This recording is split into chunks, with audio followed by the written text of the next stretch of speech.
Good evening and welcome to your 2070 Perfect League World Series coverage. I am your host, DRC, and we have got a great, delicious matchup here for you tonight.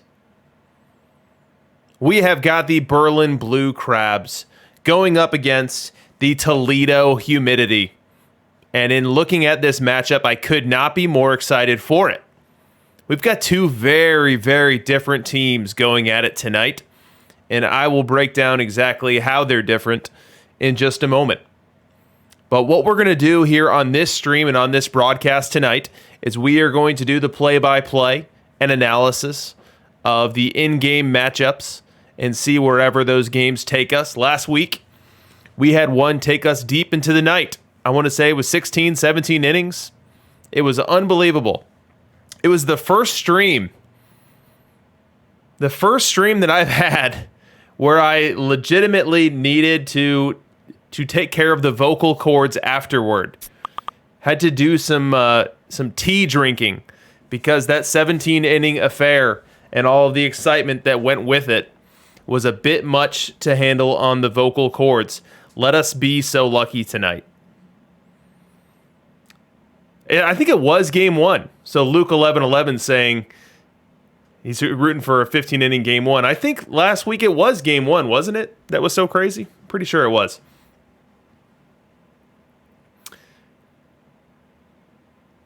Yeah. So let's dive in. Let's learn more about the matchups here. Let's make some predictions about what's going to happen. Let's see how these managers went about building, tuning, and deploying their teams. Again, very different ways. We'll start with the Toledo Humidity. And the first thing that I like to look at is how well does this team score runs? This is baseball. These are games, after all. You need to win. And how do you win? You score more than your opponent. So the first variable that's most important to me is how many runs are you scoring? And this team right here is scoring runs by the buckets. Look at this, 863 runs over the course of the season, a very high mark. I don't have the records in front of me, but this has got to be one of the highest scoring and most fire-powered offenses we've seen on any one of these broadcasts in the past. So 863 in the run score department. Now in run prevention, there are no slouches there either. Fourth best in the conference. Fourth best of 20. Only giving up 718 runs. Now, defensively, is this a team that can go and get it? Is this a team that catches it? We've got mixed results here. We've got an average defensive efficiency, which means when the ball is put in play, how often does it find leather versus how often does it find pasture? And then we've got zone rating, which is elite, a plus 23.5 zone rating. So maybe the truth is somewhere in the middle, and it's a good, not great defensive team. Now, home road, we've got a classic split here. We've got the old objective, what people talk about in Perfect League, where you try to win 2 out of 3 at home and then hold your own on the road. And that's exactly what Quiz Kid 25 did, and then some. So exactly 2 out of 3 at home, and then was able to steal 42 wins on the road. Pretty balanced team. And as we look at the calendar, they shot out of the gate like a rocket. 21-7 in April, a solid May, and then a dominant June. So at the All-Star break, this team was flying high. And they didn't stumble necessarily down the road, but maybe just came down to earth some. A 14-win July, 16-win August, and then 12-win September. So what kind of ballpark is underpinning this team here? We have got the BABIP Max Park. So what do I mean by that? Balls in play are much more dangerous in this park than anything else. This is maxed out as much as you can. Average for lefties, maxed out. Average for righties, maxed out. Quantity of extra bases of the double and triple variety, maxed out at a 1.5. But home runs, on the other hand, home runs are minned out. Home runs down at 0.9 for both lefties and righties. So this park here is going to play particularly well for your Wade Boggs of the world, for your Pop Lloyds, the guys that don't have much of their value coming from their ability to hit it over the fence. So let's look at the build itself. And what you're going to see here is there's really one platoon. There's one platoon on this team. And that platoon is Tony Gwynn and Hank Aaron in terms of how they patrol left field. Now you've got the natural platoon with catcher, which is Pudge and Campanella. That could either be born out of truly having Pudge starting every day and Campanella just coming in as needed, which will get you roughly around the same number of starts as if Campanella was in the lineup versus left.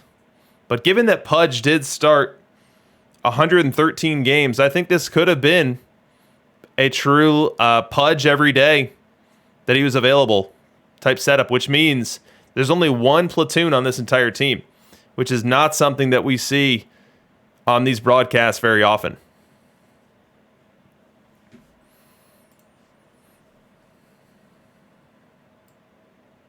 So that's pretty interesting there. Mays every day in center field, even though we've got Griffey on the roster.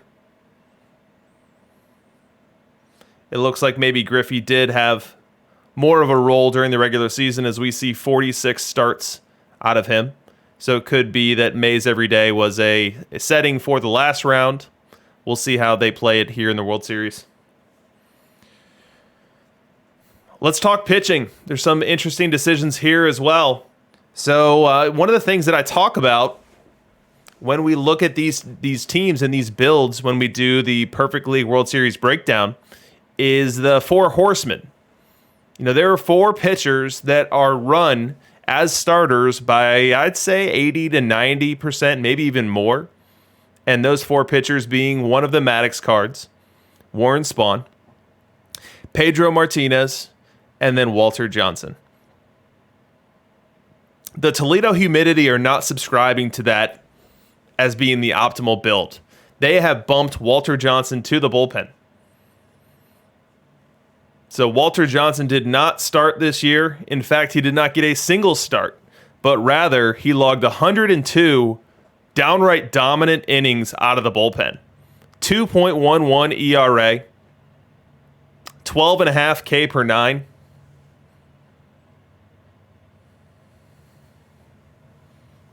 Dominant showing, and you could say that about the entire back end of the bullpen. Look at Hal Newhouser. Look what he did back there. 86 innings of 178 ERA. And you see Walter Johnson and Hal Newhouser both deployed as stoppers, meaning when they get the opportunity, they're going to put together a multi-inning appearance. They're going to take a game from, say, late 7th, mid-8th, all the way through to completion. And you see that with between Johnson and Newhouser logging 19 saves. And then on the very back end, when a stopper is not called upon to finish the game, you had a very strong Mariano Rivera season. So in general, Quiz Kid got some just incredible back end bullpen performances to go with a rotation that had, instead of having Walter Johnson there, it had it had Roger Clemens and Tom Glavine. So interesting build here for the Toledo Humidity. Now let's look at the path that they took to get to this point. They take down the Fossils 3-2 in Series 1. I dug into this series. I saw that they were actually down 2-1 in the series. They win Game 4. They win Game 5. And they actually trailed in the 9th inning of Game 4 and were able to pull it out. So this team is no stranger to adversity in the postseason. After that first round, though, things have gotten smoother for them. They were able to dispatch DLL Snowball in round 2, and then Elysian Fields 9 TBD in the semifinals here in 5 short games.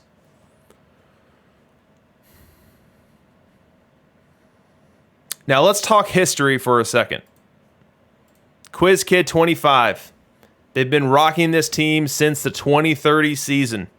They have now been to Perfect League 9 different seasons, have made the playoffs in 4 of those seasons, and are searching for their first ever Perfect League World Series championship.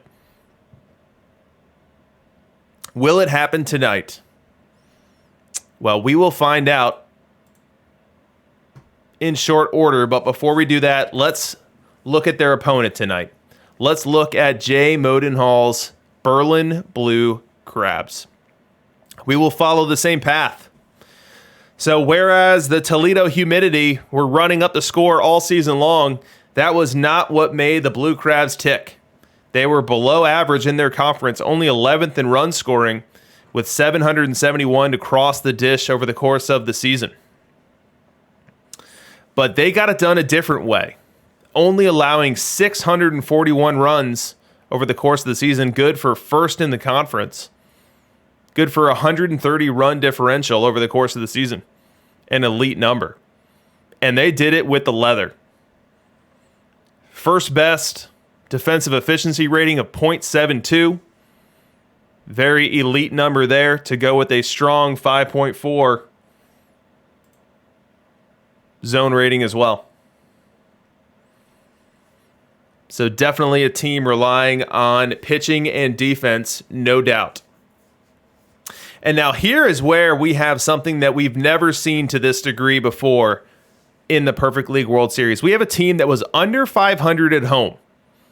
If you go under 500 at home in the Perfect League, you are ticketed for the relegation Pumas dinner 99 times out of 100.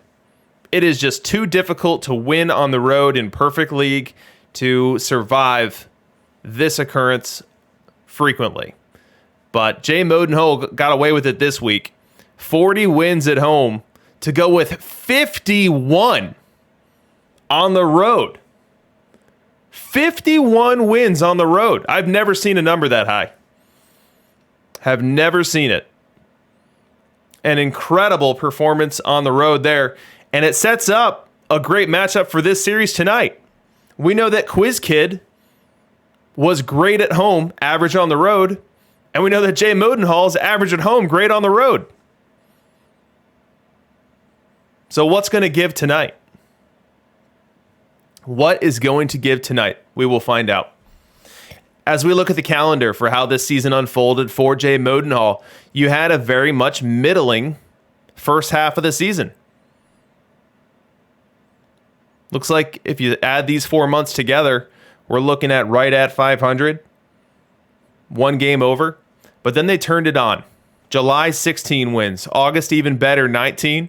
And was able to coast to a 14-win September and get into the postseason. Let's look at the park. Jay Modenhall rocking a lefty cheese park with a twist. So when I write down what parks people have, you know, the Meta has a couple different traditional parks in it. So I look at this one, I quickly see we're fully cheesing out the average. We're choosing to go 0.8 on the extra bases here for doubles and triples. And then your eye almost instinctively tells you that the home runs are going to be fully cheesed as well. So at first glance, my eye said, okay, 1.1 on the left-handed batter and 0.9 on the right-handed batter. But wait a second. There's a little nuance there, and I wonder if there's a little trickery. I wonder if Jay Modenhall's trying to have this fly under the radar as his opponents come into his stadium. But it's not a 0.9 right-hand batter. This is basically neutral. We're at 0.99 here. But because of how often you're running into stadiums that are doing the full cheese with average and home run, it's easy to miss that at first glance, like I did.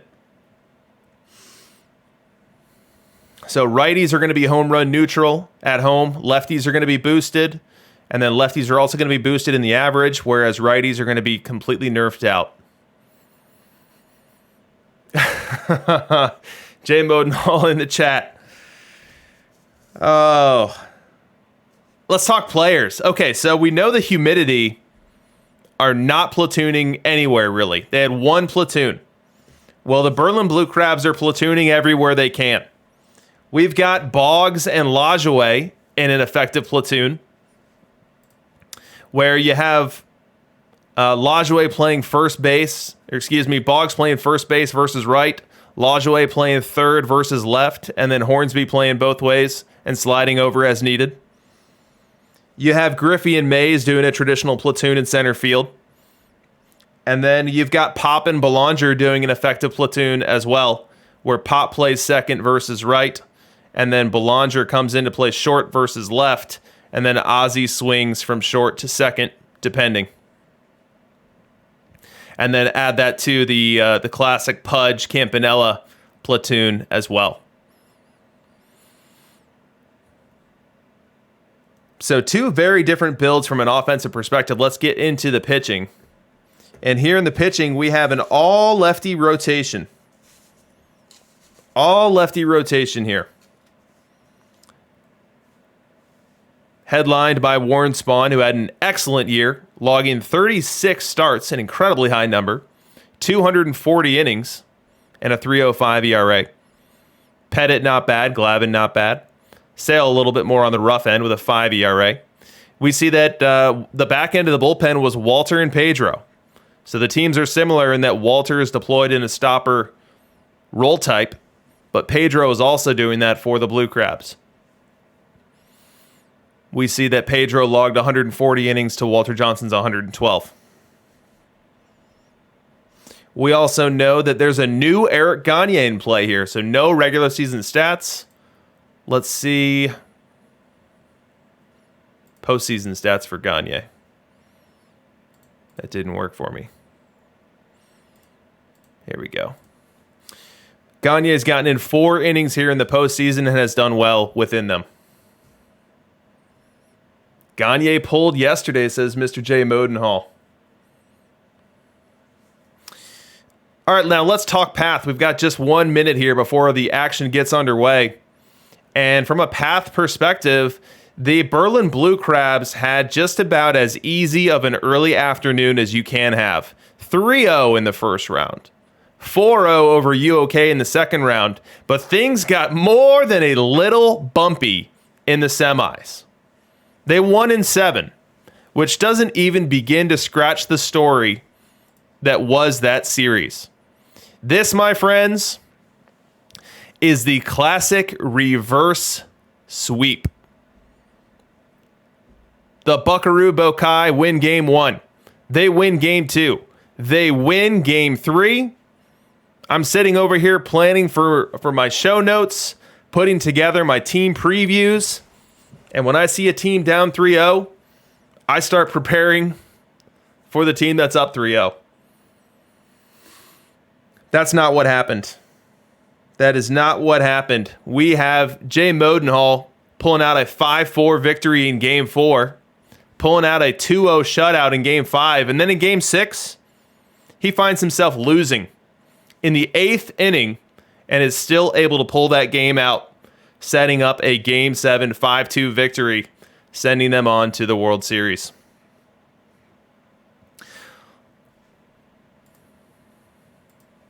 Let's talk history. So Jay Modenhall has only been with this team since 2043, so 13 less seasons than the Toledo Humidity. We see that they have only made it to perfect one time. They made it up after the 2065 season and have never left.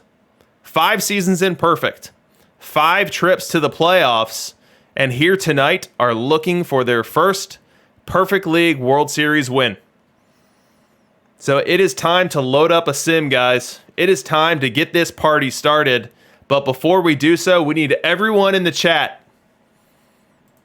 Everyone in the chat telling me who's going to win and in how many games are they going to do it.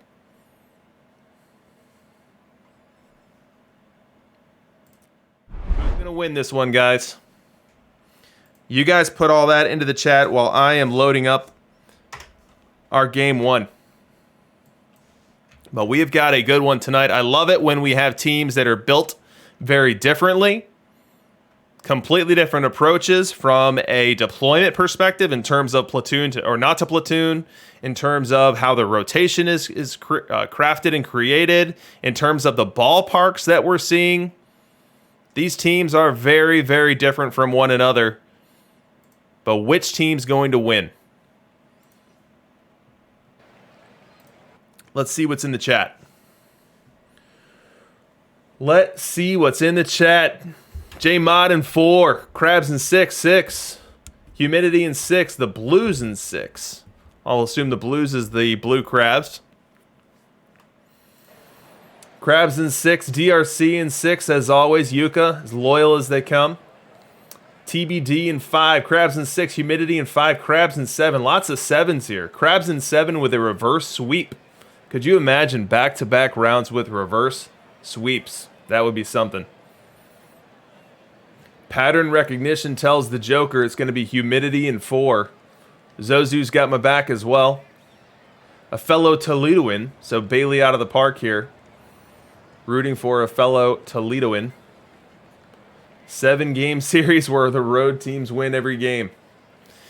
All right, guys. Well, it's time to find out. We have loaded up our Game 1 sim. We are starting in Toledo. So what does that mean? What is this ballpark going to play like? And let's remember, this ballpark will play to the advantage of the balls in play.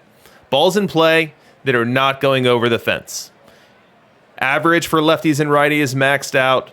Doubles and triples are maxed out. And home runs are minned. So we could see some high-scoring affairs that don't necessarily have the long ball as part of it. As we get started here, we see the Humidity are starting this series off with face of the franchise, Greg Maddox on the hill. And Maddox is slated to face a lineup that is going to feature 6 lefties, a couple righties, and then Ozzie Smith. Let's get underway.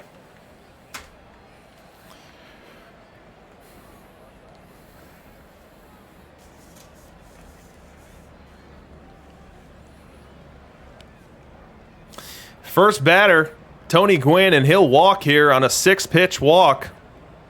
Maddox atypically walks the leadoff batter, but nothing comes of that rally there in the first. We go bottom 3, and the Humidity have their first rally of the series here. They'll send up Ozzie Smith with a couple runners aboard and nobody out. 1-1 count on Smith. The pitch, fly ball right field. Ranging over is Shoeless. He'll put the squeeze on it. Tagging and bluffing a run to third is Boggs. He won't go. And so that's an unproductive out number 1 here off the bat of Ozzie Smith.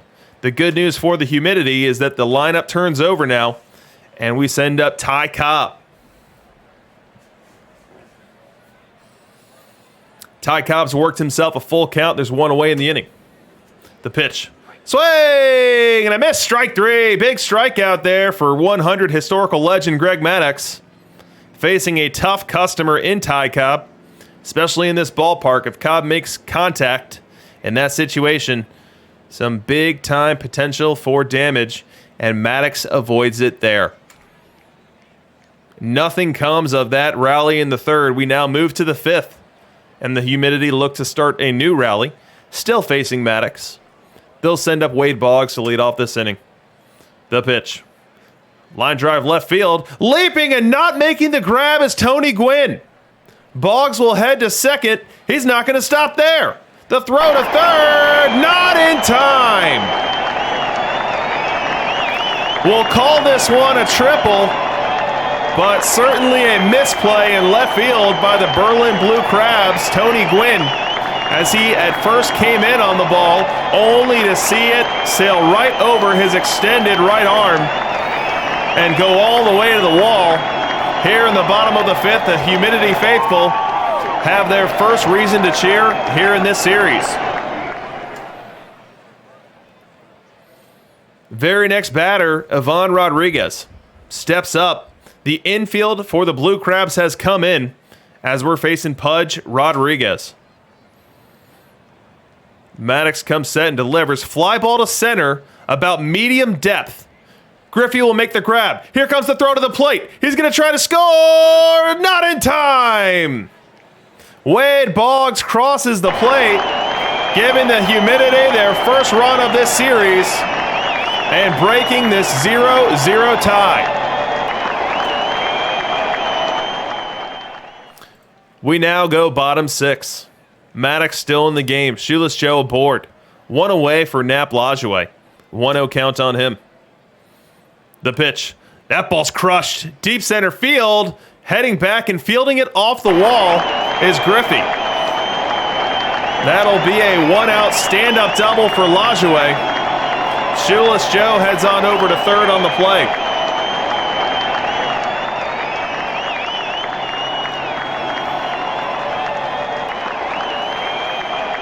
We go bottom 9. The Toledo Humidity have amassed a 3-run lead here. They are now 1 strike away from putting the finishing touches on a 1-0 series advantage. They've called upon Hal Newhouser. We know that Newhouser's had a heck of a season for him. 80-plus innings of sub-2 ERA. Being asked to put the final nail in this one. He'll face Ozzie Smith. The wind and the pitch. Ground ball, second base. Easy pitch, easy catch. That will do it. The Toledo Humidity take game 1 in a 3-0 shutout. They protect home field advantage and do so in a dominant display of pitching and defense. Let's pop open the box score. First person in the chat to tell me Toledo or Humidity will win the day and be what we put into the score bug in the top right. Let's see who's got it. Yuka has Toledo winning the fastest finger contest there. Congratulations, Yuka. There we go. Toledo, game 1. Let's check out this box score. So for Toledo, we'll start there. Face of the franchise, Maddox was dealing. 7 innings. 7 shutout innings. Only 3 hits allowed, 2 walks. Struck out 5. Handed it over to Hal Newhouser, who's been just great. Great in the regular season, great in the postseason. Look at that, 2 innings. 2 innings here with nary a hit, 3 strikeouts. Let's check out the postseason on these guys. So Greg Maddox, 2.76 ERA on the postseason. Let's see what it's looked like. It looks like 5 starts in the postseason, only 1 of them not qualifying as a quality start, and he saved his best for the World Series. 7 innings, 3 hits, and none earned. First time leaving the game without giving up a run in this postseason. Now on the Berlin side of things, we had Maddox go, and he gave a quality outing here. Just wasn't enough. When your offense is not going to score a run for you, giving up 3 is not going to work. Giving up 1's not going to work.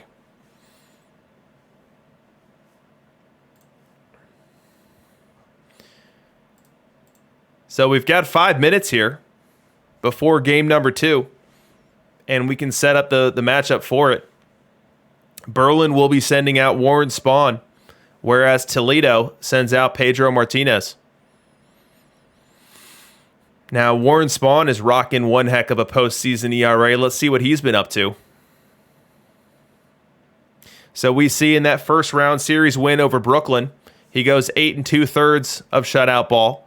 Followed up in the series with UOK with a 6 2/3 innings appearance, only giving up 1 earned run. And then 2 separate appearances in the Reno series. 1 a quality start, and then 1 a dominant 6 2/3 innings appearance. So Warren Spahn has been on fire for the Berlin Blue Crabs.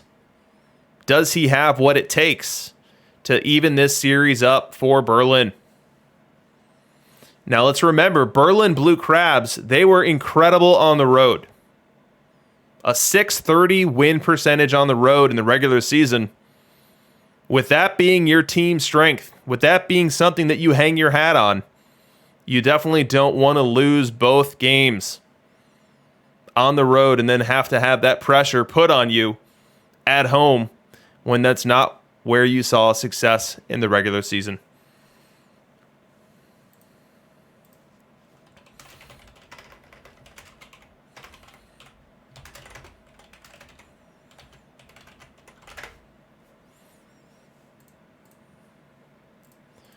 So we're at 1-0. Toledo Humidity leading this one. One thing I want to call out before we do this next game is call out Tech 15. I think he's in the chat right now, but he's someone who definitely is very deserving of a call out right now. Tonight we are playing for an 8-inch plastic Perfect League trophy. Let me show you exactly what they look like. Here's what they look like right here. And they are fantastic, and they make delightful desk decoration. They're incredible for more than just being a heck of a paperweight, given that they are heavy.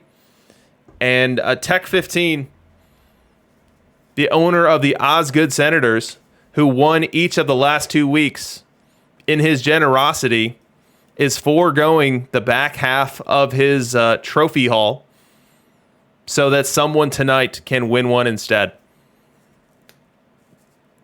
So everyone in the chat, let's hear it up. Let's give it up for Tech 15. This did not have to be a moment here that someone could grab some glory. This didn't have to be an opportunity for someone to have a permanent desk fixture, to put an exclamation point on their perfect team season for PT21 as we head into PT22 in the very short future. But because of Tech, that's possible tonight. So way to go, Tech. Appreciate it. I'm sure the Toledo Humidity and the Berlin Blue Crabs appreciate it too. And whichever one of them ends up taking home the hardware will be very happy to do so.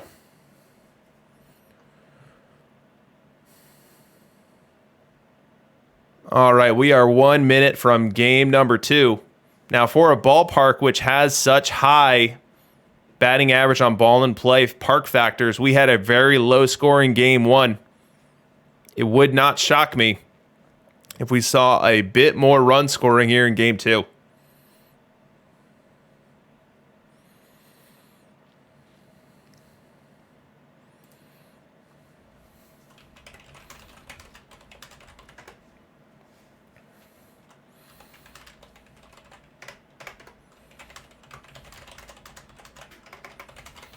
All right, let's load up this next sim.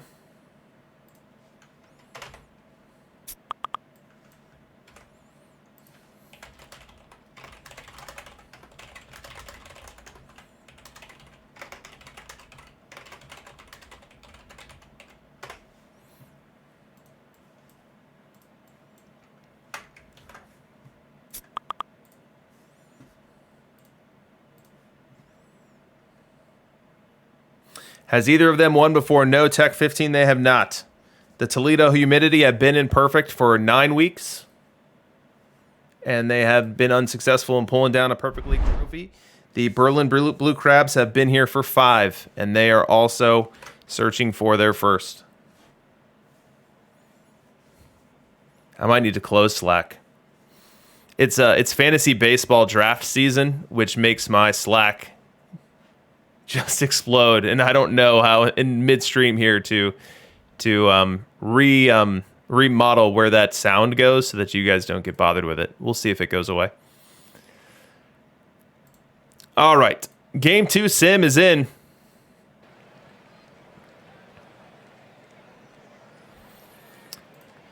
Game 2 sim is in. Let's get to it.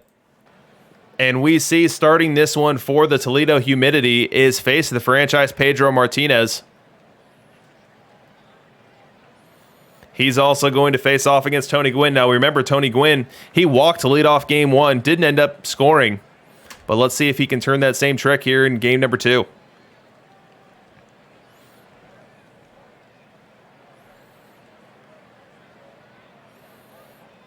Pedro winds and delivers. Little ground ball up the middle. Easy pitch, easy catch from Pop Lloyd on over to Wade Boggs. Excuse me, from Lajway over to Boggs. reading the wrong side of the box score. But 1 up and 1 down for Pedro here in the first. Top 2. Wade Boggs will lead this one off for the Blue Crabs.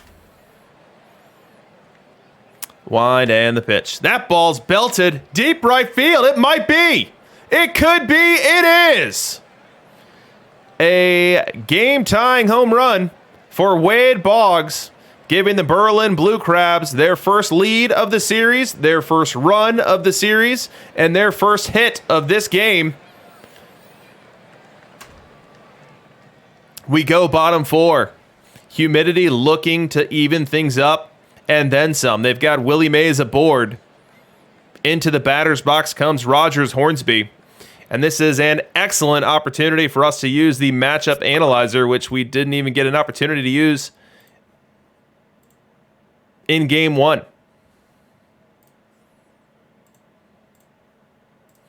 Quitting out slack. So let's look at what we did with this matchup analyzer. So what you're seeing on your screen here, what you're seeing is the observed statistical performance of these hitters within the perfect league for the past 3 seasons. So we take 3 seasons worth of data, we put it all together, and then we present it to you here on this broadcast. And we have that data with a number of different splits. We can split pitchers from versus left versus right. We can mix those numbers together. We can split them for reliever versus starter. And then we can split hitters similarly. So let's look at this matchup here. Let's look at Warren Spahn versus Rogers Hornsby. So we need to tick the versus right slider or split here for Spahn. And then let's put Rogers Hornsby versus left as he's facing Warren Spahn here. And what this matchup analyzer is going to tell you, what it's going to tell you is that Hornsby is dangerous versus left-hand pitching. A 905 OPS versus lefties over the past 3 seasons, including a 30 BAT-R rating per 600 plate appearances. Rogers Hornsby is the number 1 hitter versus left-hand pitching in all of the Perfect League universe. Let's see if he can do something here to bring the humidity back into this game. 1-2 count on the pitch. Ground ball to third. Throw to second. 1 on to first. Double play. Warren Spahn induces the 5-4-3 and erases the leadoff runner here in the 4th. We go to the 5th. Berlin Blue Crabs looking to extend their lead. They've got Pudge Rodriguez flexing his on-base skills to lead off this 5th inning. Now bringing up Tony Gwynn. The pitch. That ball's crushed into the right field corner. It's going to be for extra bases. Pudge around second, heading to third. He'll get to third, and he'll stop there. That's a ringing double from Tony Gwynn, which will put runners in scoring position here with nobody out here in the 5th. Bullpen starting to stir in Toledo. Shoeless Joe Jackson works a walk, and they're now loaded. They are loaded for Rogers Hornsby. We've got the matchup analyzer ready and waiting for us right here. So let's go ahead and use it. We'll tick the Rogers Hornsby versus right split. We'll look at Pedro Martinez versus right as well. We can see that this advantage goes slightly to the pitcher here, as Pedro Martinez dominant versus right-handed batters, and Hornsby not nearly the same threat that he is versus left. But let's see what happens. 2-2 count the pitch. Swing and a miss, strike 3.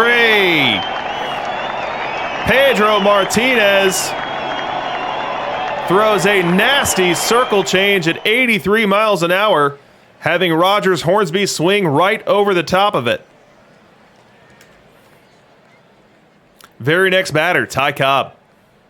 So let's tick our Pedro Martinez split to versus left. Let's bring in Ty Cobb versus right. And oh boy, that Ty Cobb performance in that bottom right corner of your screen looks very similar to what we saw Hornsby versus left. Cobb, a very dangerous hitter here. Humidity, sweating this one. I'm going to need some love for that in the chat, guys. 1-0, the pitch. Little grounder, fielded by the pitcher to home one to first, not in time. But they do get the lead runner. Throw out Pudge Rodriguez at the plate. And now there's 2 outs here in the 5th. Next batter is Wade Boggs. And this is the last opportunity here for the Berlin Blue Crabs to capitalize on this leadoff, bases loaded, nobody out situation. Let's see if Boggs comes through the pitch. Line drive left field. A sliding catch from Hank Aaron. Not known for his defensive exploits, Hank Aaron just saved 2 runs there. An unbelievable play on a sinking line drive. Hank Aaron ranges in and to his right, able to make a sliding grab, and the Blue Crab dugout is frustrated after that one. Bottom 5. Humidity has the momentum after that incredible Houdini act they pulled in the top half. Now what can they do with that momentum as Shoeless Joe leads off against Warren Spahn? The wind and the pitch. Fly ball up the middle. That's going to get down. A leadoff single for Shoeless Joe here in the 5th. Next batter, Ivan Rodriguez. 0-1 count on him, the pitch. Line drive, base hit, left field. Shoeless Joe stops at second, but the humidity are cooking something up here in the 5th. Next batter, Wade Boggs. He's fallen behind in the count 0-2. The pitch. Little dinker, fielded at third, goes across to first. Rogers Hornsby fields that one and threw to first base in one motion. Looked like he might have had a play at second with the slow-footed Ivan Rodriguez, representing a fielder's choice option for him. He did not take it, and as such, Wade Boggs with a productive out here as he moves both Shoeless Joe and Ivan Rodriguez up a base, setting the stage there for Ozzie Smith to come through and tie this game here in the 5th. The Berlin Blue Crabs infield is back, conceding the run. 0-1 count on Ozzie, the pitch. Little looper, left field and down. 1 run will score. Ivan Rodriguez will stop at third. This ball game is tied on a big RBI single from the Wizard of Oz.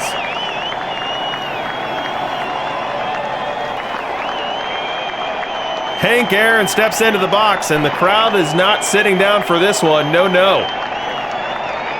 They are trying to root on their team here, as there's an excellent opportunity to grab hold of this one. As we put the splits into your matchup analyzer, we can see that Hank Aaron is absolutely deadly versus left-hand pitching. 848 on the OPS. What can he do here in the 5th? First to pick off the row. Runner back. 2-1 count. The pitch. Fly ball, right field. Ranging deep to the track and making the grab, but a run will score. Sack fly off the bat of Hank Aaron. He got a lot of that one. A changeup that didn't bite nearly as hard as Warren Spahn intended, and Hank Aaron was able to give it a ride about 325 feet into the right field corner. Shoeless Joe put the squeeze on it, but was unable to stop Ivan Rodriguez from tagging up and moonwalking home. Make it 2-1 Toledo. As we now fast forward to the top of the 6th. Pop Lloyd is aboard. Must have reached via error that the scorer did not mark as an error, because we don't see one in the score sheet here. But Pop Lloyd aboard somehow. And Ivan Rodriguez here batting with 2 outs. The pitch. Ball 4.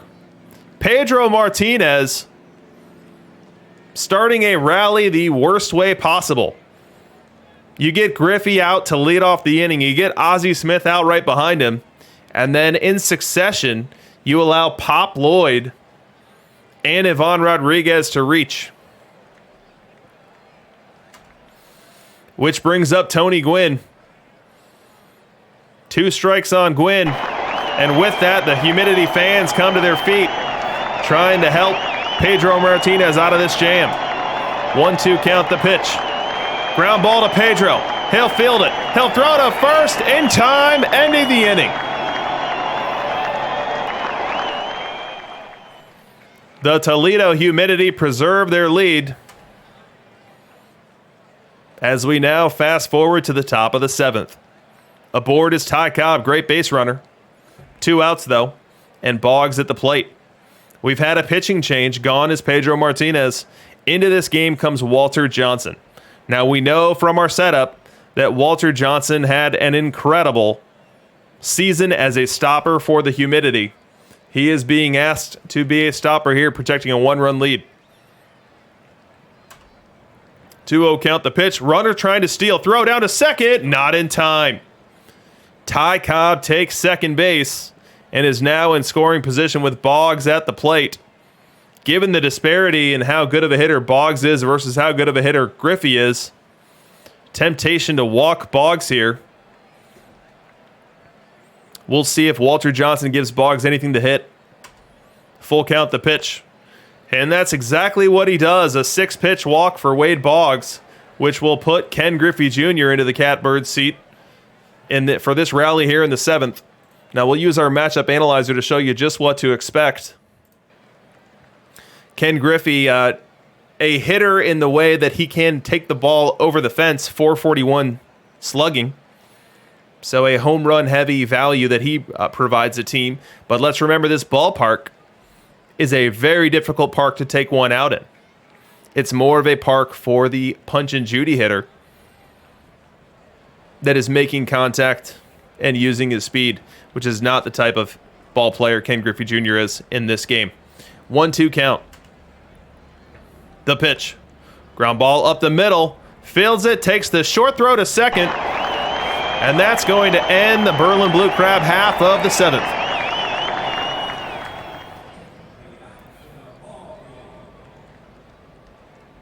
We go top 8. Walter Johnson still in the game. He now faces Ozzie Smith to lead this one off. The pitch. Ground ball up the middle. Easy pitch, easy catch for Ozzie Smith on over to Wade Boggs. 1 up and 1 down. Now 2 away in the inning, and it's Walter Johnson versus Pudge Rodriguez. The pitch. Ground ball, easy field for Walter Johnson. Jumps off the mound, grabs it, flicks it on over to first, and that's a 3 up, 3 down. Top half of the 8th. We go to the bottom of the 8th. The Humidity are in the market here for an insurance run. And they're sending up Hornsby with nobody aboard and 1 away. The wind and the pitch. And that ball's crushed into left center field. It's going to be extra bases for Hornsby. He'll head on into second with a standing double. And will be in scoring position as Ty Cobb comes up to the plate. Hornsby's taken third. Could have been a wild pitch, could have been a pass ball, could have been a stolen base. But the net of it is that the Berlin infield will be drawn in. Berlin infield drawn in as Ty Cobb has a 2-1 advantage in the count. The pitch. Fly ball left field, well hit, ranging back, and that ball's out of here! Ty Cobb with a tasty Oppo Taco here in the bottom of the 8th. Let's get some fireworks on that one. That one did not look like a ball that was going to make it to the seats off the bat. Tony Gwynn ranged back. Even he thought he would have a play on it. But it just kept carrying and kept carrying and kept carrying. And eventually fence scraped its way on out of here, giving the Humidity a much-needed pair of insurance runs, making it now 4-1 in this one. Bottom 8. Shoeless Joe at the plate. 2 out, nobody on. Wind and the pitch. Shoeless Joe lines that one down the right field line. Wade Boggs was frozen on it. Shoeless Joe will end up with a 2-out double as they look for another insurance run here in the 8th. They don't find it, but they go to the 9th. They go to the 9th, and now Shoeless Joe bats for the Berlin Blue Crabs as they try to finally solve Walter Johnson. Johnson was an incredible stopper for the Humidity all season long, and he's been incredible all evening long as well. 1 out as he faces Shoeless. Wind and the pitch, and that ball's crushed down the left field line. That's going to be extra bases. Shoeless Joe will head on into second. He's got a standing double, giving the Blue Crabs exactly what they need, a base runner. And they're going to be in the market for a couple more of those. Walter Johnson retires Rogers Hornsby, which means that this game is down to Ty Cobb. And with that, we have the crowd coming to their feet here.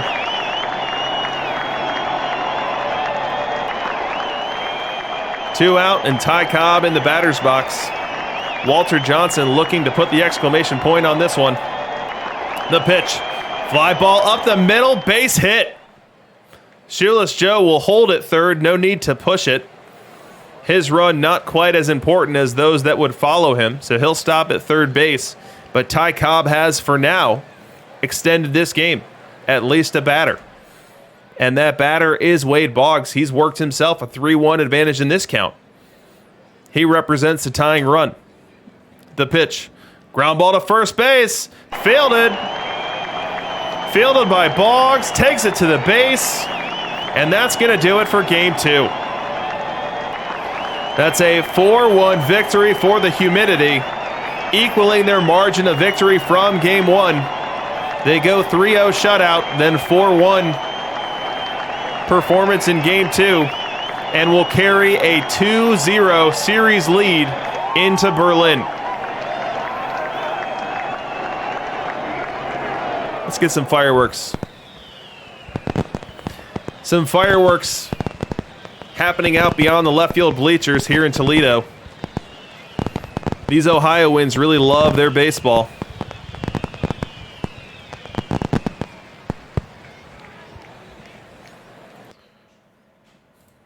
So let's update our score bug.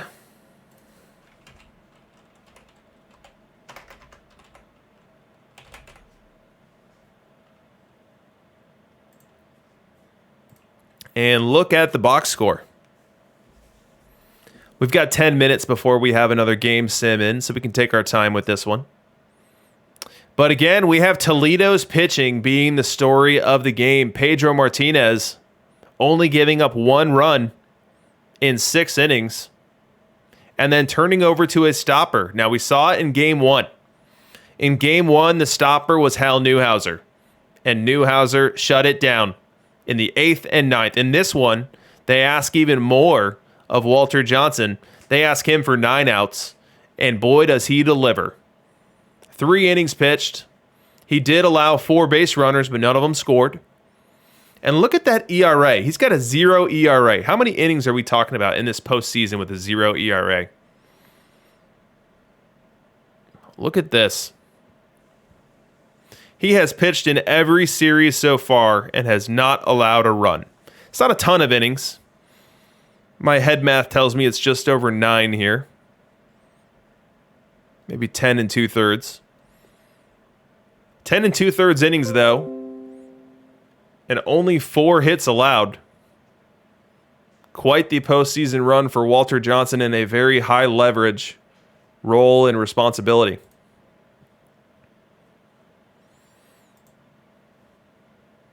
On the other side, you had another good pitching outing. We saw it in Game 1. Berlin's Maddox was good. Toledo's Maddox was better. And in this one, Warren Spahn only allows 2 runs through 6 innings. But those 2 runs were 1 too many. And then their own version of Pedro Martinez came in and was unable to keep the score where it was as he allowed a 2-run homer to Ty Cobb.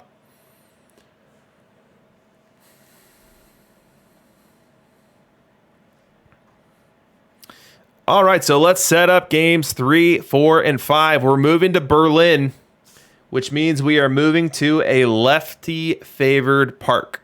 Now, it's fully favored in average, so 1.1 for lefties, 0.9 for righties. It is not fully favored in home runs.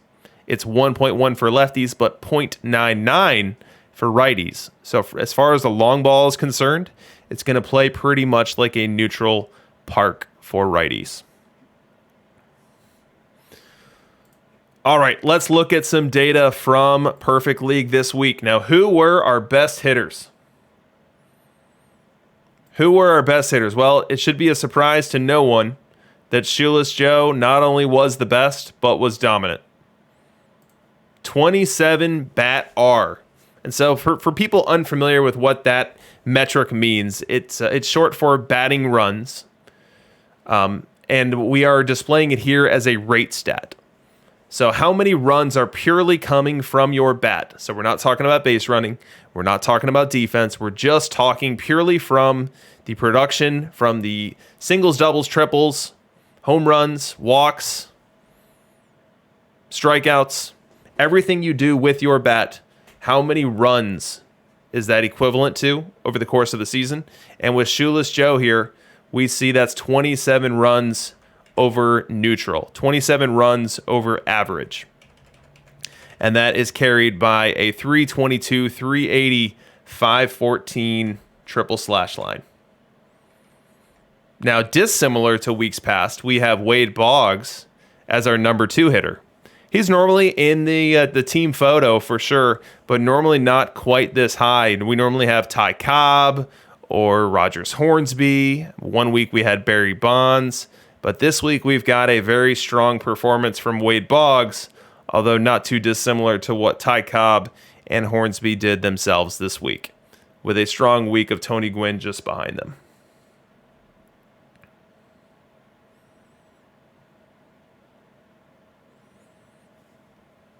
Tris Speaker bounced back.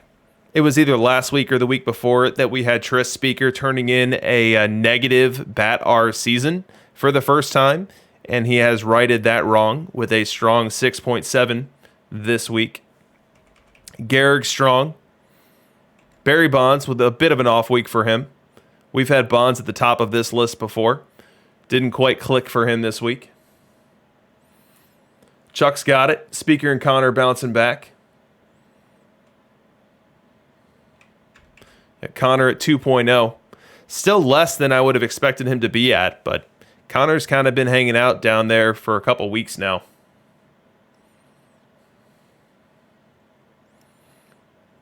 Yeah, Mango Sandwich. I need 500 plate appearances for them to make this view here that we're looking at. Let's go ahead and do some splits. So let's look at versus right, and then let's look at versus left. We'll start with versus right. To no one's surprise, Shoeless Joe gets even better once we isolate just the versus right-hand pitching split.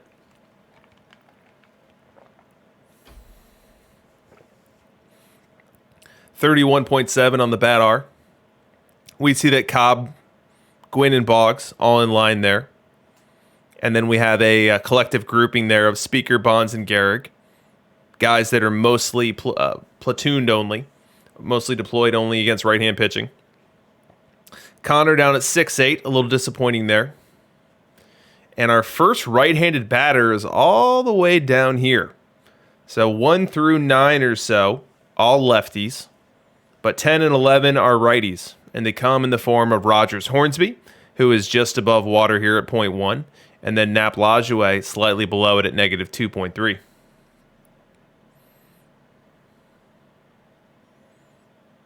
The players that are most often featured in a righty cheese build are those that can hit their same side pitching. So if you run a righty cheese build, you're more often than not, if your opponent is paying attention, going to be throwing Pedro, Walter, Clemens, Maddox, Seaver, Gibson. That's who they're going to throw at you. So in your park, just because you have your righty factors boosted doesn't mean your righties are going to hit. You need to make sure that in a vacuum, your righties are actually good enough versus righties to be boosted. And so a view like this can really help in targeting who those players are. So if you're doing a righty build, you absolutely have to have Hornsby. You absolutely have to have Lajoie. You absolutely have to have Willie Mays, as you see him down here at negative 6.4. Hank Aaron is close to a must, more of a platoon guy. Cap Anson definitely in that team photo as well. As we have Jay Modenhall and the stress getting to him a bit as his Berlin Blue Crabs down 2-0 as they head home. He's taking a moment. He's taking a little breather. I can tell you firsthand that when you're in the Perfect League World Series, that is a stress sandwich. And it doesn't taste very good. But it is a ton of fun.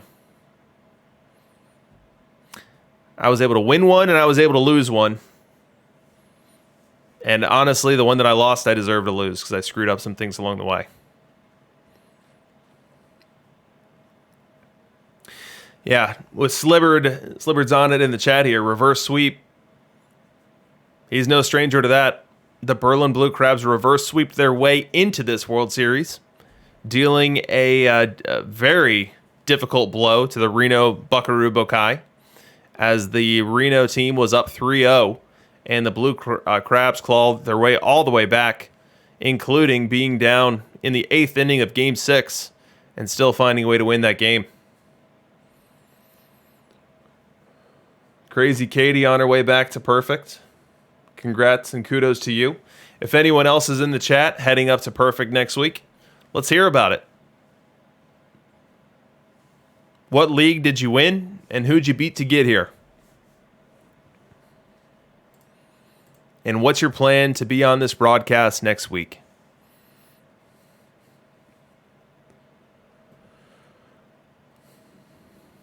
All right, let's quickly toggle to versus left.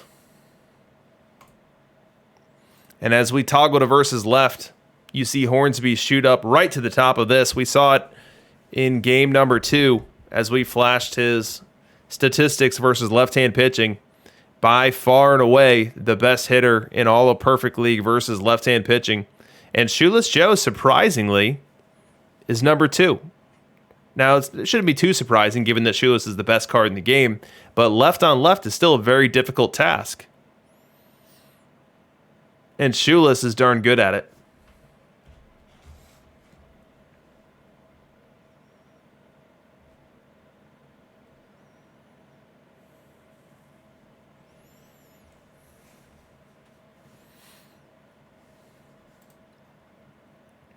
All right, let's load up a sim here.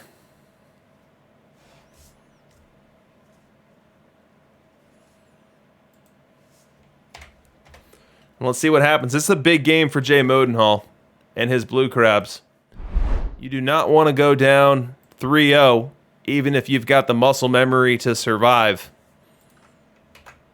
That is not a sustainable business to be in.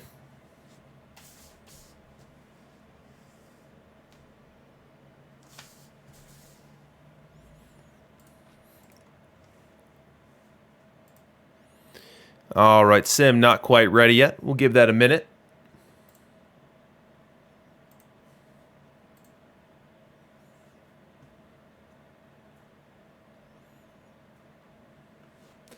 Port Dog made the playoffs, so he's coming back. Let's call him out. That counts. That definitely counts.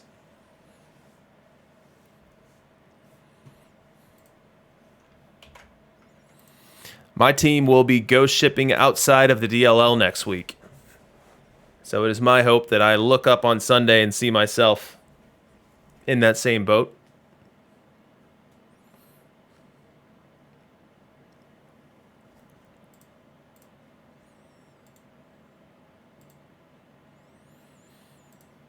I still don't have my game 3 yet. Let's give it another try.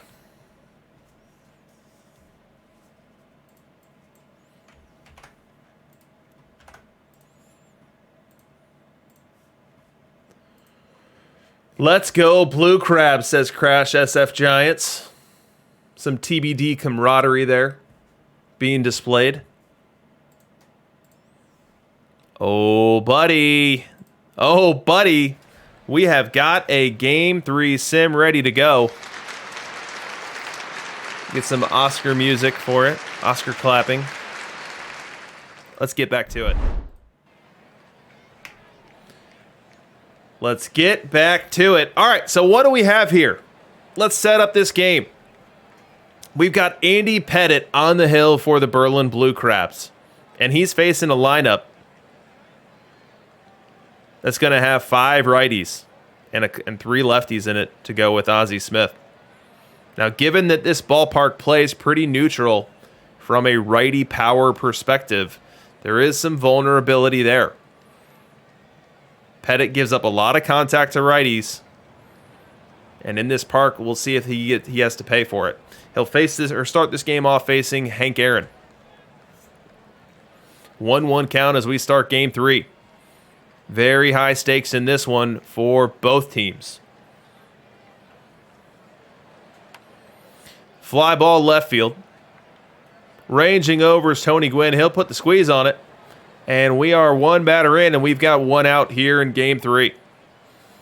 Now we're still in the first inning. And up to the plate comes Rogers Hornsby. Wind and the pitch, and that ball's crushed. Deep center field. Giving chase is Mays, and he will watch it fly. A 422-foot dinger off the bat of Rogers Hornsby makes it 1-0 humidity.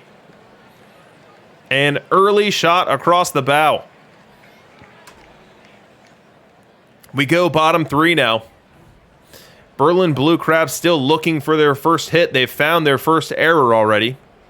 But can Tony Gwynn get them into the H column? The pitch. And that ball's hit well into the left center field gap. Tony Gwynn's got extra bases. He'll hit second, and he's not slowing down there. On his way to third, he'll slide in with a 2-out triple.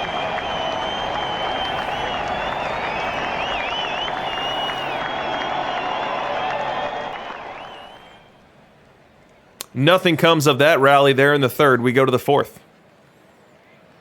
And Berlin still chasing 1 run. They've got Willie Mays at the plate. Infield super shifted here. Ty Cobb aboard and 2 away. The pitch. Ball 4. Warren Spahn walks Willie Mays, which will bring up Roy Campanella and bring up a great opportunity for our matchup analyzer. We haven't seen Roy Campanella in a big moment yet tonight, so let's check out what we can expect. Matchup analyzer updated for you here, and we see that Roy Campanella is a low OBP masher when he faces left-hand pitching. The 455 slug there, the most threatening of all of his metrics, as he faces Warren Spahn, who does have a bit of a home run problem. Warren Spahn giving up 1.39 home runs per 9 innings pitched. Let's see if Roy Campanella can run into one here and give the Berlin Blue Crabs a lead in game 3. First, a pickoff throw. 1-0 count. Another pickoff throw. Really trying to keep tabs on Ty Cobb there. 2-2 count. The pitch. Swing and a miss. Strike 3. Warren Spahn floats a 68-mile-per-hour curveball past a Roy Campanella swinging right through it. Bottom 5 now. Berlin Blue Crabs and their offensive drought is becoming the stuff of legend. We are now, what is this, 18 plus 4, 22 and 2/3 innings into this series, and the Blue Crabs have logged 1 run. They need to change that script and change it in a hurry, and they'll send up Rogers Hornsby to face Warren Spahn to try to do so, with Gwynn aboard and 2 away. 1-0 count. The pitch. Little floater, right field and down. Tony Gwynn will take third, and there will be runners at the corners here in the 5th. Up to the plate comes Shoeless Joe Jackson. Now, we just showed you in the break, Shoeless Joe is the 2nd best hitter against left-hand pitching in the whole game. Can he come through here for the Crabs and get them on the scoreboard? The pitch. Ground ball to first. Making the play is Boggs, taking it to the bag himself. that ends the inning and ends the threat of the Blue Crabs. And their scoring drought continues. We go bottom 6. To lead off this inning, the Blue Crabs will send up Nap Lajoie. The pitch. Little infield dinker. Spawn fields it, throws to first, but not in time. Not in time. A leadoff single for Lajoie, which will bring up Ty Cobb. He's got a 2-2 count on him. The pitch. Swing and a miss, strike 3. Warren Spawn dazzles again with the 67-mile-an-hour curveball, getting that one by Ty Cobb to get the first out here in the 6th. Bottom 6 now. Lajoie still on first, 1 away. Willie Mays to the plate. The pitch. Little floater up the middle, base hit. Lajoie gets the second. He's going to try for third. The throw will be not in time. The Berlin Blue Crabs have arguably their best opportunity of this game. Now with runners at the corners and 1 away, and into the batter's box comes Roy Campanella yet again. Second clutch opportunity for him. He struck out in his last one. What will he do here? 2-2 count. The pitch. Line drive, base hit to right field.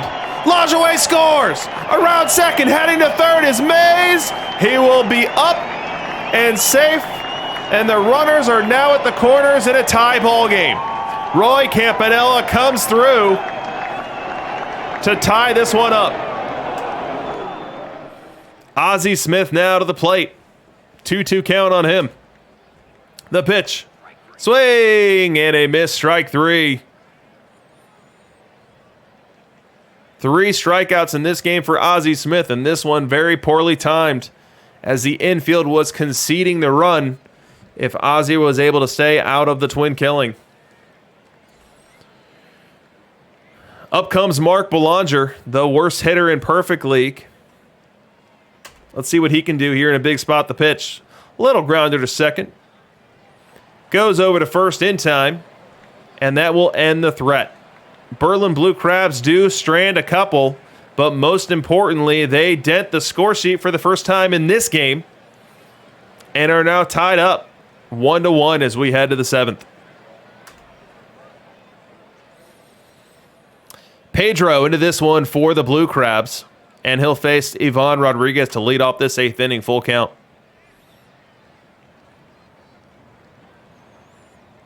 Wind and the pitch. Ball 4. A regrettable leadoff walk to Ivan Rodriguez from the Blue Crabs. Pedro Martinez, not the way you want to start off an 8th inning in a tie ball game.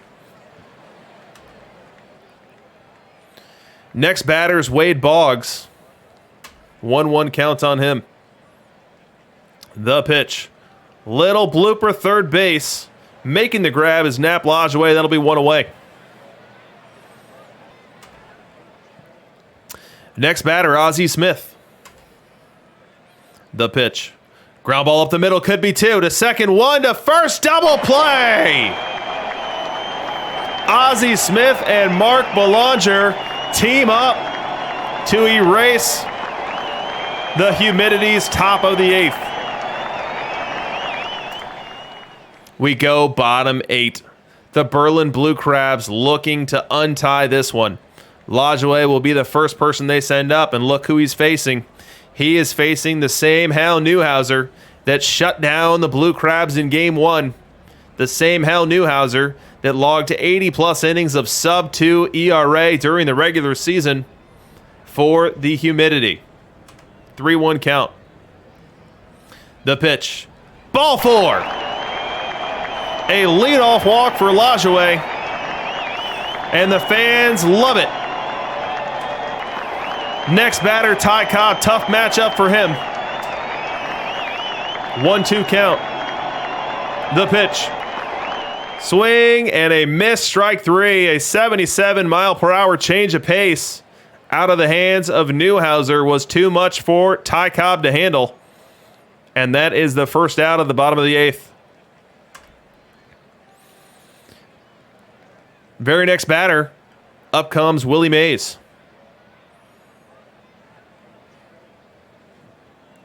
First to check on the runner.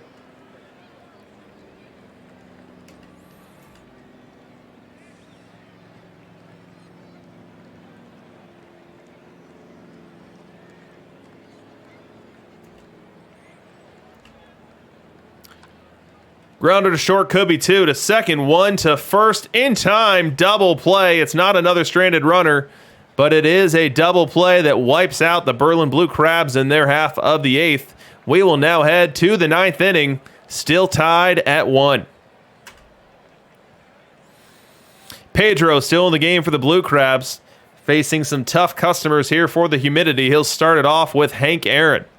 2-1 count, the wind and the pitch, and there's a little blooper ranging over his Ozzie. He'll put the squeeze on it. 1 up and 1 down here in the ninth. Next batter, Willie Mays, full count. Wind and the pitch. Ball 4. Pedro loses him. Pedro has not had his usual command here in this game as he gives up another free pass, and Mays will be aboard with 1 away as he faces Rogers Hornsby. The pitch to Hornsby. So strike 3 called. 92 mile per hour slider. Fooled Hornsby. It was a bit of a cement mixer slider on the inner half of the plate. Hornsby gets caught bailing out. And Pedro Martinez gets the strike 3 from the umpire. Now 2 out in the inning as Ty Cobb comes up to the plate. The pitch. Runner trying to steal second. The throw down. Not in time. Willie Mays, not known for his base stealing. Willie Mays, not known for his base running in perfect team. And he steals a base here, setting up Ty Cobb for an opportunity to untie this game with as little as a single. 0-1 count on Cobb, now the pitch. The ball gets away from the catcher. Campanella chases it down. Mays will head on over to third. And very quickly, we've gone from a runner at first to a runner at third now. And any sort of infield single will give the Toledo Humidity the lead here in the ninth. 2-2 count. The Blue Crabs and their home crowd are 1 strike away from getting out of this challenge here in the ninth. Fans on their feet trying to encourage Pedro Martinez to get this one final strike, this one final out. Let's see what happens. The pitch. Swing and a miss, strike 3. 95 miles an hour, extending outside the zone. Ty Cobb happy to swing at it, and he came up with nothing. And that's going to push this game still tied to the bottom half of the ninth. We start this inning off with Ken Griffey Jr., and I can't tell you how many times I have seen games end with Ken Griffey Jr. putting one into the seats. He's going to have an opportunity here in this ballpark tuned to maximize his ability and his over-the-fence power. 1-2 count, though. Facing Mariano Rivera. Wind and the pitch. A little looper right field, and that ball's down. Ken Griffey Jr. flares a 95-mile-per-hour fastball out into right field and dumps it right in front of shoeless Joe Jackson. And the Berlin Blue Crabs have the winning run aboard to lead off the ninth. Griffey Jr. will stay in to run for himself as Ozzie Smith steps up to the plate. First to check on the runner.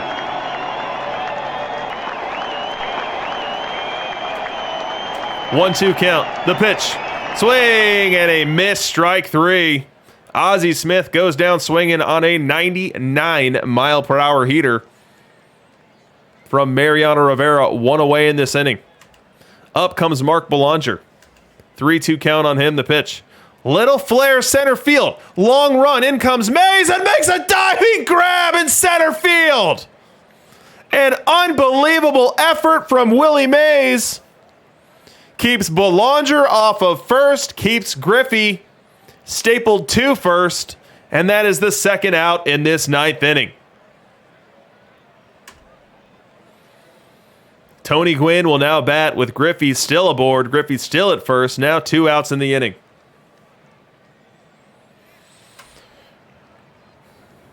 The pitch.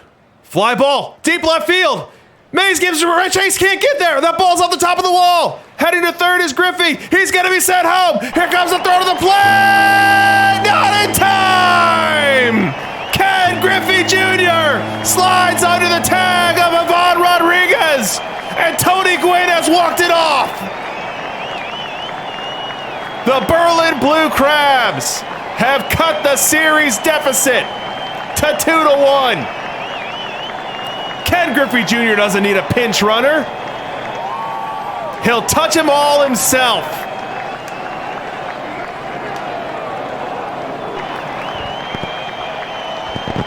Gwynn laced a rocket to deep left center. I thought for a chance it could leave on its own. It did not. It ringed off the top of the wall, was very quickly fielded by Willie Mays, who fired into the cutoff man, Ozzie Smith, who then fired on to Pudge Rodriguez, and Ken Griffey Jr. able to beat the throw by just a hair. And that will send the Berlin Blue Crabs to Game 4 with a victory in hand. It's never iffy when it's Griffey.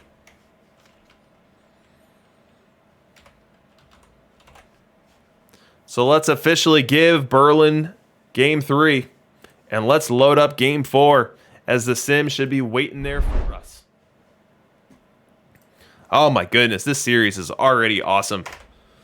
This series is already awesome. These teams, you know, even though Toledo came in as this high-flying offense, they haven't been able to score runs like they're used to.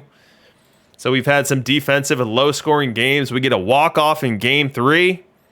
This is incredible. Let's get 4 more games just like it. All right, Game 4 is ready. Game 4 is ready for us. Let's get to it.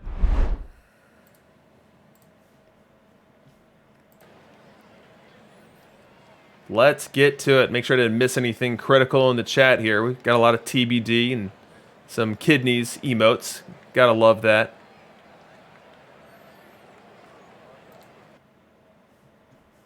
All right, party on, Wayne. And this party begins with Tom Glavine taking the hill. He's facing the same lineup that Andy Pettit faced yesterday, which starts off with Hank Aaron up at the top. Let's get this game underway. Game 4 of the 2070 Perfect League World Series. Thank you, Dishnet. The pitch, and there's a little looper, left field, long run. But coming in and making the grab is Tony Gwynn. A diving catch on a fading flare off the bat of Hank Aaron gives the Berlin Blue Crabs a stylish first out of this game. But that style quickly fades away as we move to the second, and we see that the Humidity have themselves a little rally cooking here. Wade Boggs to the plate as Lajoie is on second, Pudge Rodriguez on first. Glavine does have Boggs down on the count 1-2 on this one. The pitch. Grounded to first, to second, one, to first, double play! The Berlin Blue Crabs escape trouble in the second through a double play off the bat of Boggs. Hornsby fields it on a hop, quickly fires over to Belanger, who fired right back to Hornsby. A 3-6-3 exit to inning number 2. Bottom 5. Chance for the Blue Crabs to strike first in this one. They'll send up Roy Campanella against the Humidity's copy of Tom Glavine, with Willie Mays aboard at first base and 1 away. 0-1 count. The pitch. And that ball's crushed. Center field and over the head. Willie Mays around second, heading to third. Campanella will park at second. They will hold Willie Mays at third, make it a double. And now the Blue Crabs will have runners at second and third for Ozzie Smith and Mark Belanger. Let's bring up Ozzie first. 2-2 count. Now they are conceding the run. All Ozzie's got to do here is make a little contact. Little contact up the middle of the diamond, and you give yourself an RBI. You give your team a 1-0 lead. He's even in the count, 2-2 versus Tommy Glavine, the pitch. Swing and a miss, strike three. Glavine goes to the 78-mile-an-hour changeup and gets Ozzie Smith to expand the zone a bit low and away and gets the critical strikeout much needed by the humidity. And that, oh, look at that. We've got a run. We have an off-camera run for the Blue Crabs. Now, typically what that means is that a run scored on a pass ball, on a wild pitch. But we'll go into the game log afterward and figure out what happened. Now, there were 2 out in the inning, and it was Mark Belanger at the plate. So the inning ended with Belanger, but a run scored. And then this inning started with Gwynn, and he got out. So I'm going to say it's a pretty good bet that it's a wild pitch or a pass ball. All right, anyways, the Berlin Blue Crabs have the lead. They're up 1-0 in this one. They're batting in the 6th, sending up Hornsby to face Glavine. Wine and the pitch, and that ball's crushed. Deep center field! Gone! Rogers Hornsby goes 440 feet to deep straightaway center. Make it 2-0 Blue Crabs. Now, we spent a lot of time talking about how this ballpark plays neutral for right-handed batters, whereas most lefty cheese parks don't play neutral for righties, but rather really suppress them. I don't think there's a park in the world that's going to keep that 439-foot shot from Hornsby still in it. So 2-0. Make it 3-0 now. 3-0 as we move all the way to the top of the 7th. We've got the Berlin Blue Crabs, Glavine still dealing, although he's having to deal with Ty Cobb on second and 1 away as he faces Lajoie here in the 7th. The pitch. Little looper, base hit left field. Cobb will get to third. He'll stop there. Runners at the corners now with 1 away for Tommy Glavine. You have to wonder, how much longer will the Berlin Blue Crabs coach keep him in this game? Shoeless Joe comes up, representing the tying run in a critical moment in this ball game here right now. First, Tommy G will check on the runner. Nap Lajoie at first, runner back. 1-1 count. The pitch. Little looper up the middle, base hit. Lajoie around first, heading to third. He'll make it. Slide in under the tag, and it's now 3-1. Runners still at the corners as we bring up Pudge Rodriguez. And just like clockwork, into the game comes Walter Johnson, deployed as a stopper, and that's exactly what the Blue Crabs will ask him to do here tonight. He's got 2-run lead to work with, although one of those runs is sitting out 90 feet away on third base. His first test of the night is Ivan Rodriguez. But he'll check on the runner.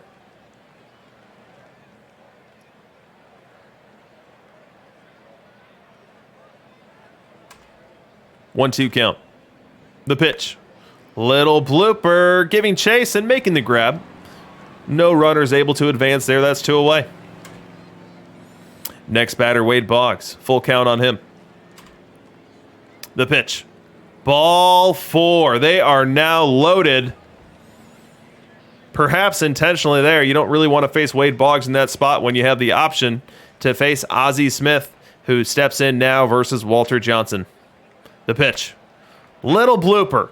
Right field. Ranging in is Shoeless. He'll make the grab. Walter Johnson comes in, strands 3. As we break here for the 7th inning stretch.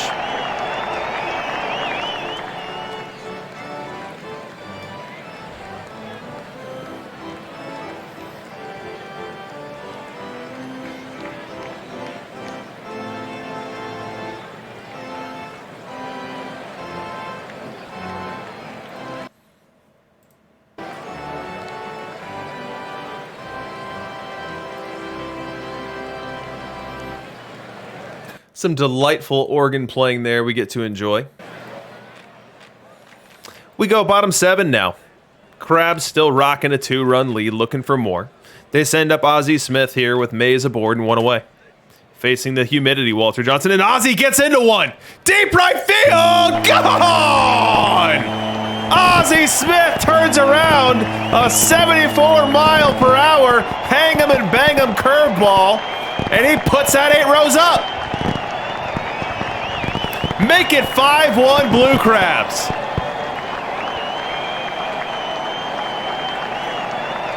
.384 happy feet off the bat from the Wizard of Oz, and a huge shot in the arm for the Berlin Blue Crab team. Top 8 now. Walter Johnson gifted a couple extra runs to work with here as he is deployed as a stopper, but he's let Willie Mays aboard, and he's at second base with 1 away here. And Hornsby up at the dish, down 0-2 in the count. The pitch. Line drive, base hit left field. Mays will get to third. He's going to try to score. The throw coming all the way through home and not in time. Make it 5-2 in this one. An RBI single off the bat of Rogers Hornsby plates Willie Mays. Top 9. Walter Johnson still in this ballgame. He is now 1 strike away from evening this series and turning in another dominant performance for the Berlin Blue Crabs.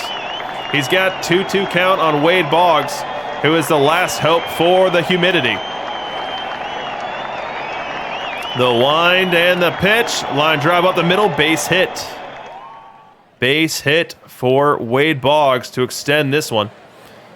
We turn it over to Ozzie Smith. Fans still on their feet. The pitch. Little blooper, a base hit as well. The Wizard of Oz on both sides of the fence here, turning in some offensive contribution. And his single there will allow Hank Aaron to come to the plate representing the tying run. Nevertheless, the Blue Crabs fans are undaunted. They are still on their feet, rooting for Walter Johnson to put the nail in this coffin here. 3-1 count against Hank Aaron. The pitch. Line drive, base hit, right field. Boggs around third. He'll stop there, and they are now loaded.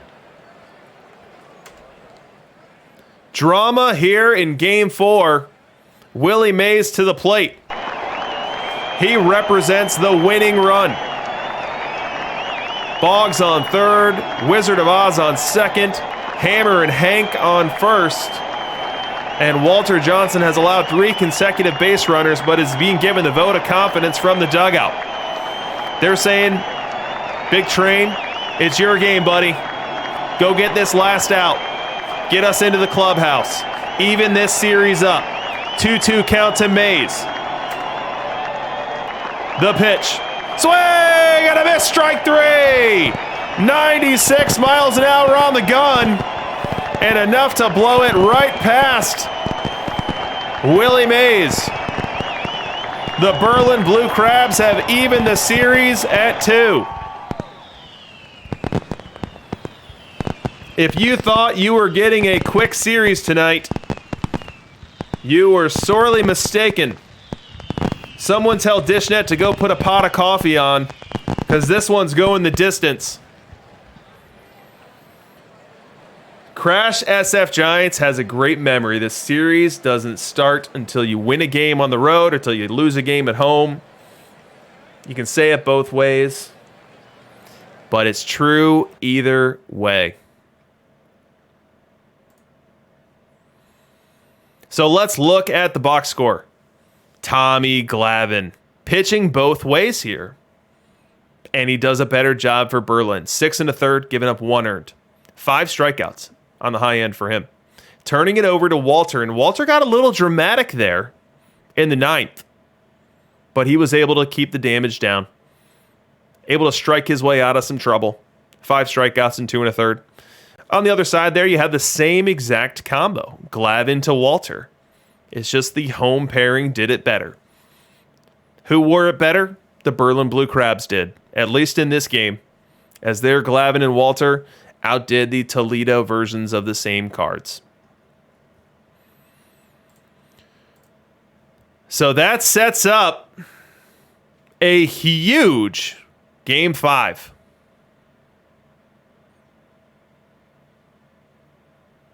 It's going to be Maddox versus Maddox.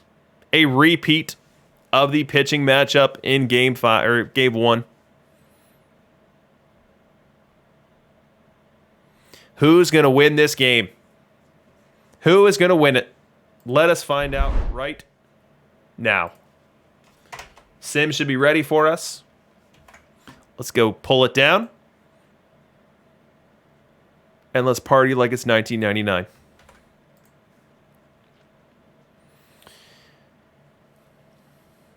Jay Modenhall sweating this one in the chat. I feel you, man. I feel you.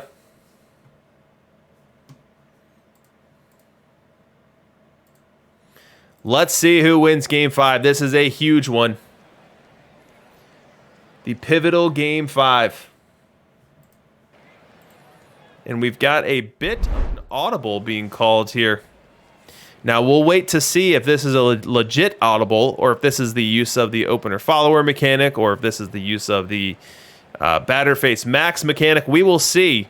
But look on the mound, and you will see David Price, not 100 legend Greg Maddox. And we'll start this game with Price versus Hank Aaron. Now, looking at the lineups, this is the versus left lineup of the humidity. So I'm inclined to believe this is going to be a Price straight start, but let's find out. 2-2 count.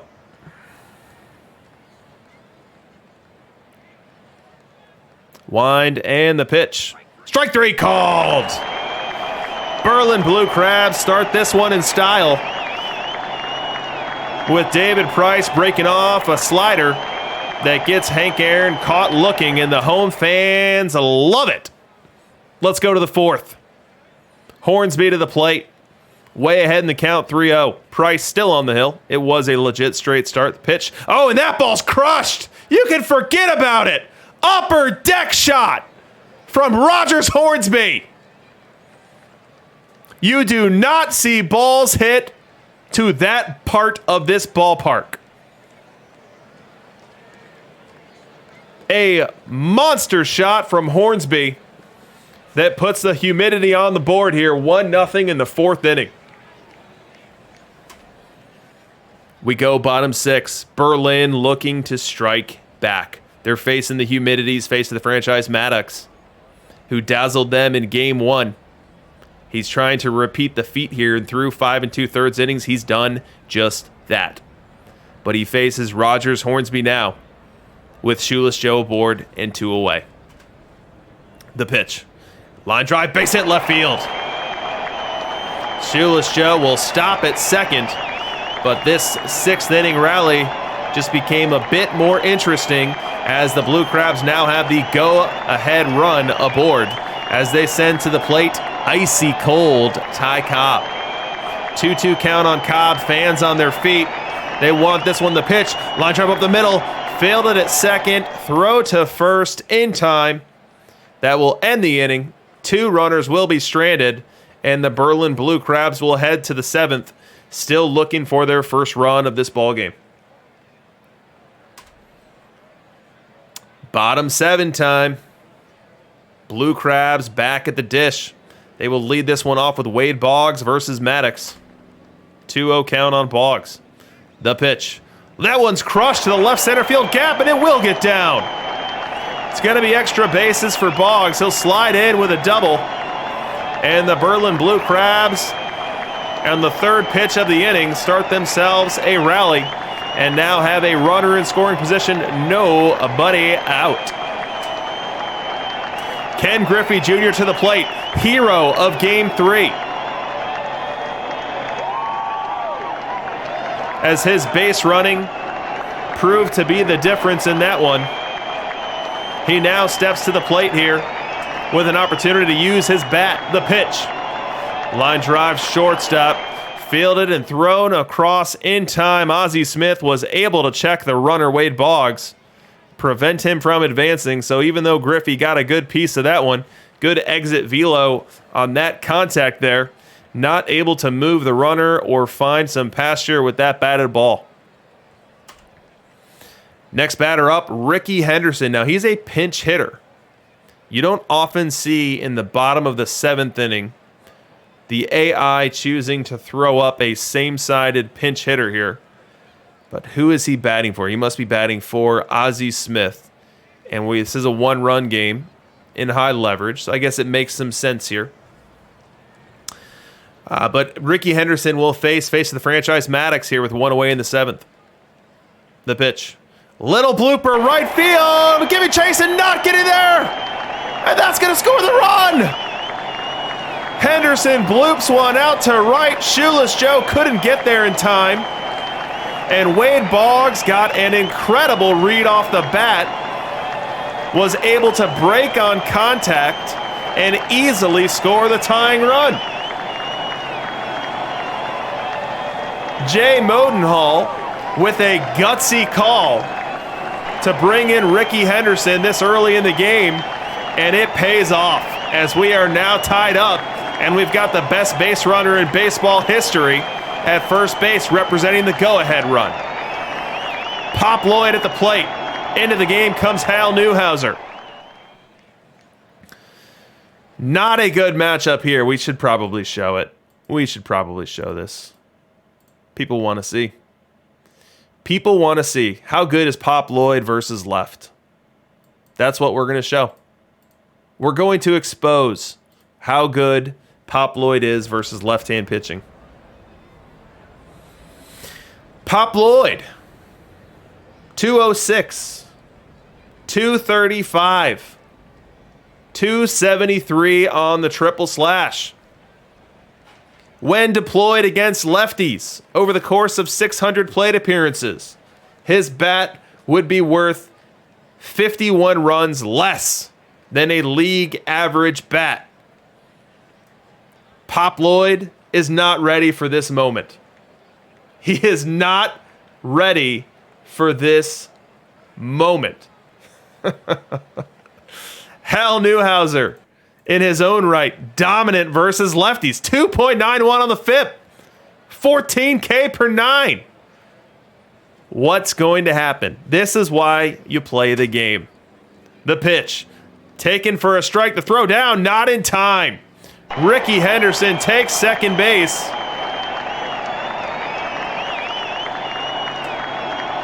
And now Pop Lloyd's got a runner in scoring position. 0-1 count on Pop. The pitch, Ricky's trying for third. The throw down, not in time. 2 pitches, 2 stolen bases. This is the most productive at bat of Pop Lloyd's career.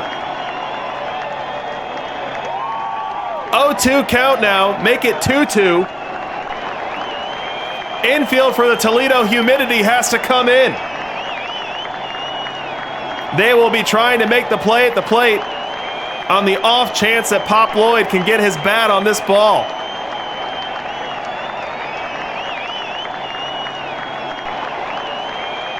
The pitch. Strike 3 called. Strike 3 called. Now, Pop Lloyd did his job. He didn't roll over a ground ball to the second baseman before Ricky had a chance to steal second and third. So kudos to Pop for contributions above and beyond what we normally expect. But now, the heavy lifting will go to Ivan Rodriguez, who will need to come through in this one. He bats here against Hal Newhouser. The pitch. That ball's lined down the left field line and fair! Pudge Rodriguez heads to second. He has untied this ball game. He hat tips to the dugout, recognizing the contributions of Pop Lloyd. And Ricky Henderson make it 2-0 Berlin Blue Crabs. 2-1. The Blue Crabs manufacture one What an incredible sequence here. We have an aggressive AI bring in Ricky Henderson for Ozzie in the 7th. Maybe it's early, maybe it's not. Henderson comes through. Inside out single to right field. Drives in a run. He then steals second. He then steals third. And then finds his way home on a Pudge double off that caroms off the left field foul territory fence. Incredible. Incredible. We go top 8. Top 8, and Bruce Sutter comes into this game for the Blue Crabs. Their traditional high leverage arms are more on the tired side, I would wager a guess.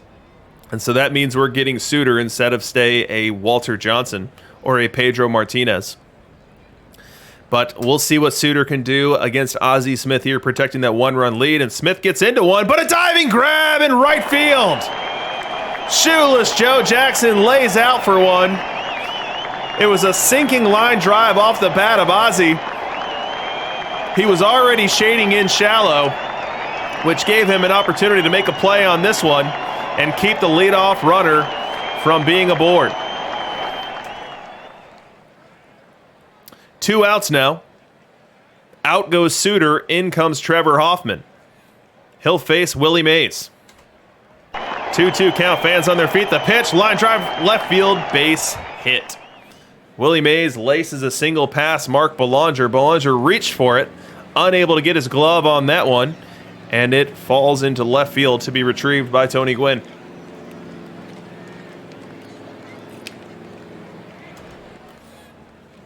Rogers, Hornsby to the plate now, 1-2 count. The pitch. Little grounder to third, fields it, and throws across in time. Excellent play by Hornsby to retire Hornsby. And that will end the mini threat of the humidity in the 8th. And we now head to the bottom half. Top of the 9th.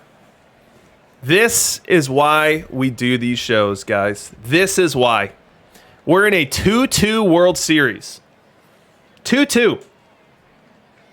And here we are. We get to watch Trevor Hoffman try to survive Ty Cobb, Nap Lajoie, and Shoeless Joe Jackson in a lefty cheese park and serve the Berlin Blue Crabs a 3-2 series lead as we head back to Toledo. This is why we do it. How is this going to play out? I don't know. Let's find out. Let's find out right here. Hoffman's got Cobb in a hole, 1-2. Fans on their feet here. Really wanting to keep this leadoff runner off base. Ty Cobb, an excellent base runner, can absolutely wreak havoc on the base paths. 1-2 count. The pitch. Little floater, right field, giving chase and making a diving grab is Shoeless Joe. Shoeless Joe Jackson lays out again. He did it last inning to Ozzie Smith. He does it this inning to Ty Cobb. An unbelievable defensive display from a player more known for his bat. 1 away now. Fans still on their feet. Nap Lajoie, the next test for Trevor Hoffman. 2-2 count. The wind and the pitch. Strike 3 called.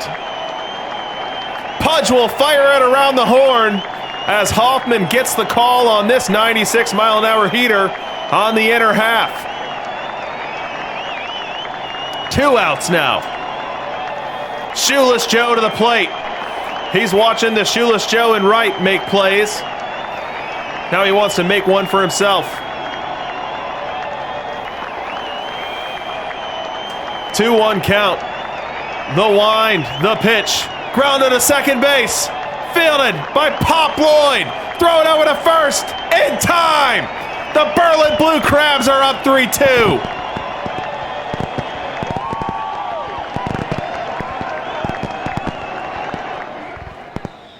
Fireworks go off beyond the left field bleachers.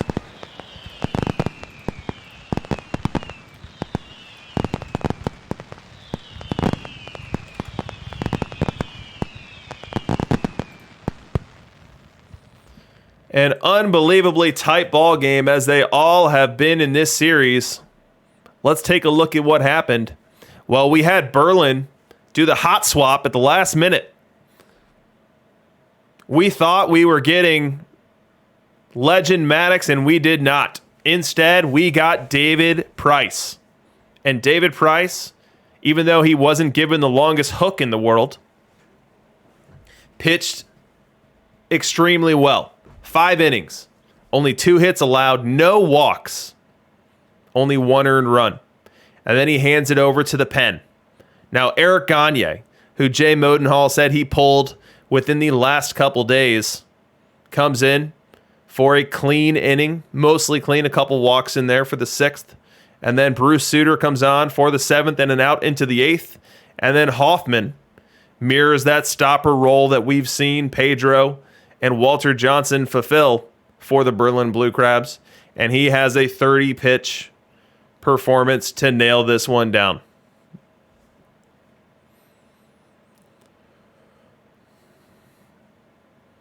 Over on the Toledo side, I mean, it's amazing. We say this every game. Both teams have great pitching. The home team has slightly better. Face of the franchise, Maddox was good, 6 1/3. Only 2 earned runs, didn't walk a soul. Hands it over to Newhouser. Newhouser, great. Newhouser's got his postseason ERA under 1. But it wasn't enough. They lose 2-1 in the series. They lose their series advantage. They were up 2-0 at one point, and now they're facing elimination.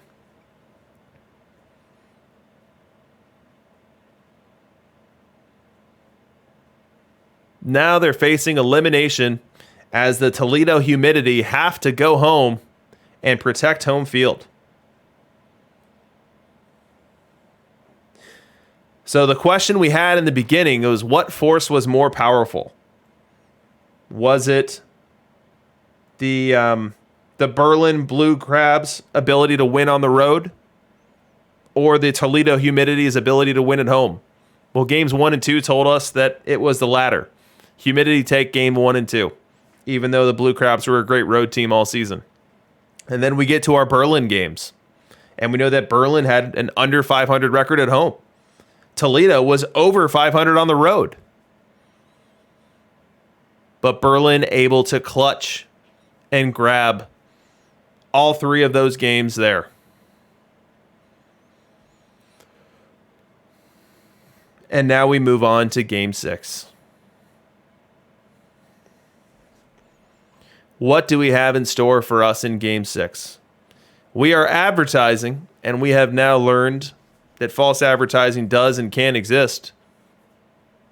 We are advertising Berlin to throw Greg Maddox and face off against Toledo's Roger Clemens. We will see what we end up getting. Let's go ahead and load up our off-day sim so we can know where our bullpens stand for this critical Game 6.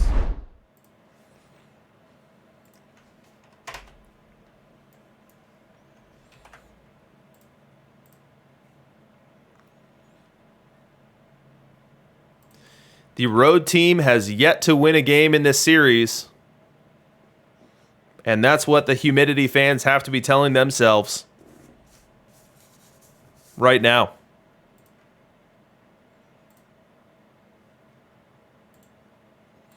All right, we are back. Let's look at some pitching staffs. Toledo, what do we have going on here? So we've got Pedro entirely rested. We've got Clemens entirely rested. That sim has updated our anticipated starter from Clemens to Pedro. So we should get Pedro in this one.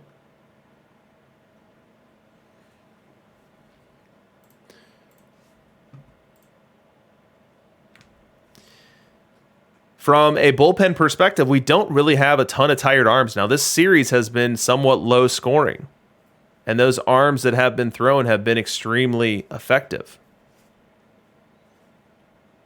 And so we don't really have anyone other than the starters of the past 3 games unavailable. You know, maybe Newhouser has less stamina than a full stopper type appearance, as he's already or he's only at 80. But we could really see anyone and everyone come out of this one and get into this game. Let's go check the Berlin Blue Crabs. All right, so we've got David Price out of commission for sure. Walter Johnson, who's been great, is also unavailable in this one, and in all likelihood, unavailable for the next game as well. So 67 pitches in that appearance where he was hero balling his way to a victory there. So Walter Johnson likely done in this series. But other than that, pretty much everyone else available as well. So Warren Spahn, our scheduled starter, also rested Greg Maddox. Jay Modenhall says he's going Spahn. We've got 7 minutes to find out. To find out what's going to happen in this one, the results of this game will either be the Toledo Humidity pushing this one to an unbelievable Game 7 for what has been a wild and tight series throughout, or we'll have the Berlin Blue Crabs winning their first Perfect League World Series. 5 weeks in perfect, 5 playoff appearances, and now looking to put a crown on them. You want to crown them? You want to crown them? Crown them.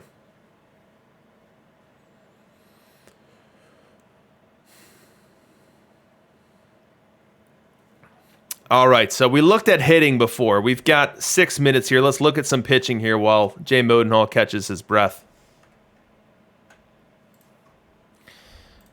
All right, so this is your complete data here. These are the best ERAs in Perfect League. Minimum innings pitched, I want to say around 100, 150, something like that. And so we've got Liam Hendriks at the top of the pile with a dominant 3.38. We don't normally see him that high, but he's normally in the mix. Dennis Eckersley with a surprise appearance. That's dangerous. It's a dangerous deployment, but it certainly worked out for the teams that threw 188 innings of him. Johnny Vandermeer with an appearance here. These first 3 all in short sample. None of them over 500 innings pitched. And then we get to our big sample guys. Moe, Suter, Hoffman. And then we've got a really solid week from Tommy Glavine. Let's break this down as starter and reliever.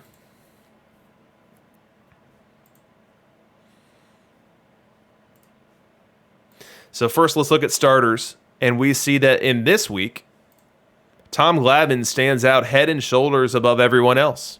Tom Glavine, the only starting pitcher in all of Perfect League with an ERA under 4 this week. That is the first time that I've seen that. And we've seen both of these teams here tonight have a Tom Glavine.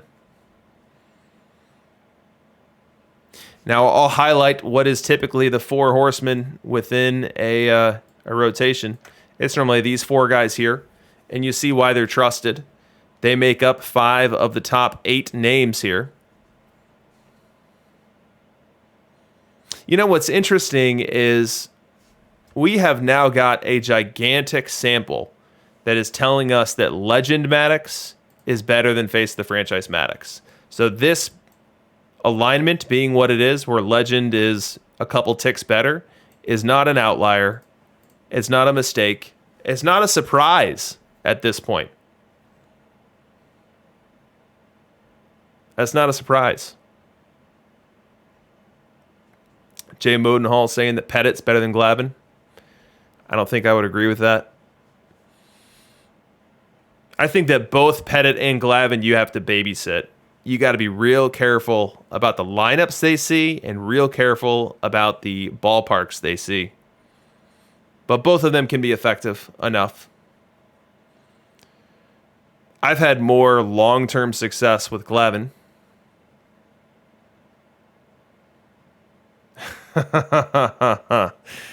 Yep. I love it. I love that energy, Jay. Love it. That's why he's in the finals And I am reaching for my old trophy, my old Perfect League trophy, to try to pretend like I still have relevance on the playing field. Yeah, someone pointing out that Greg Maddox special edition better than Greg Maddox face of the franchise as well. Now that I'd call unsustainable, but interesting nonetheless. All right, so this is the starter leaderboard. Let's now toggle to reliever. And here you see a couple things. You see Walter and Pedro stay at the top of the list, but their numbers get so much better. Look at Walter, 3.4 with the ERA. Pedro, 3.55. Now remember, when we were looking at starting pitcher statistics, both of them were over 4. So this is the impact of a couple things. The stuff boost. So both of these guys get a huge stuff boost moving to the pen, as well as the matchup improvement. So when you're deploying a Pedro or a Walter as a starting pitcher, the other team is optimizing. They have their platoons. They have their left-handed batters ready to go. When you have these guys in your pen, they are facing a higher percentage of same-side batters to extract out better matchups and then produce better results. Produce better results. All right, so looking more at this data here, you see Spawn, excellent relief week as well. Honestly, the numbers are a little bit low for our main relievers, so I'll highlight the ones that we typically see in the pen doing well. So your Rivera, your Suter, your Hoffman. Hendricks had a great week. But normally we have Rivera, Suter, and Hoffman a little bit lower than this 3.9 figure here. Carlton also underperforming this week at 4.2.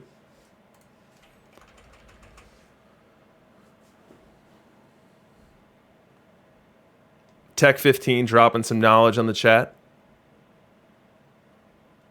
about FOTF Maddox and what he is and isn't. All right, 1 minute here. 1 minute, and we are going to start simming. Now, we've had long sims that were not the end. We've had short sims. We've had non-long sims that were the end. We've had everything in between. So we don't really know what to expect here. This sim could come back right away, and Berlin could win it all. This sim could come back delayed, and Toledo could push it to 7. So let's keep our patient hats on as we await the final for this World Series here tonight. And just as a reminder, we've got DishNet on ice. Once we are done, we'll wrap things up. We'll put a bow on it. We'll crown a champion like Dennis Green. And then we will hand it on over to DishNet, and he will do some perfect team weekly prep. Now, DishNet has been hanging out in DLL, and he hasn't been doing horrible. I think he was flirting with the playoffs through maybe the middle of the afternoon on Sunday. On Saturday, before it became out of reach.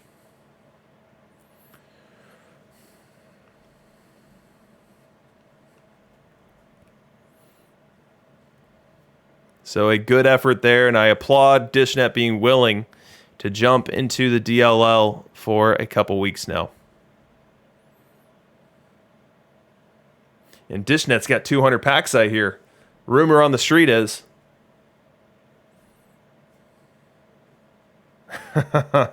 Fire red making me laugh. All right, let's try to pull down a sim and see what happens. Either we will get one or we won't. And if we won't, then we'll look at some more stats.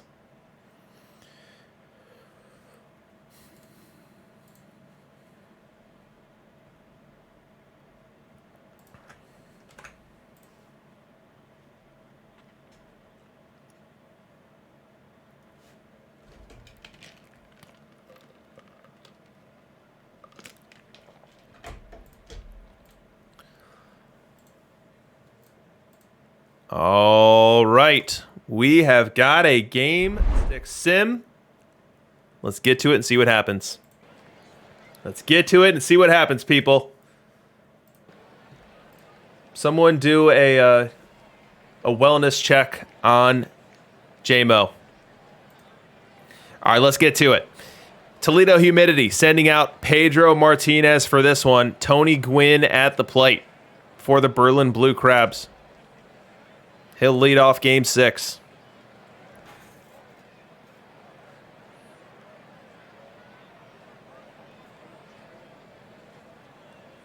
Pedro winds and delivers, and that's ball 4. Not how you want to start the game with a leadoff free pass on a 6-pitch at bat as Tony Gwynn worked this one. But that's what happened. Shoeless Joe then grounds into a fielder's choice. He will take first base as Hornsby comes up to bat here in the first. 1-2 count on him, the pitch. And that ball's crushed. Deep right center field. It won't leave the park, but it will be for extra bases. Shoeless Joe around second, heads to third. He'll try to score, and he will. He beats the relay throw from Shoeless Joe and Nap Lajoie. And 3 batters into this game, the Berlin Blue Crabs on the precipice of winning their first Perfect League World Series lead 1-0. We go bottom 4, make it 2-0 Blue Crabs. 2-0. The Toledo Humidity with 2 more errors than runs scored, but they're trying to change that here. They've got Shoeless Joe batting, facing the Blue Crabs, Warren Spahn, that JMO advertised in the chat. 1-1 count on Shoeless. The pitch, and he loops that one right field and down. Around third and scoring is Ty Cobb. The 2-0 lead is cut in half.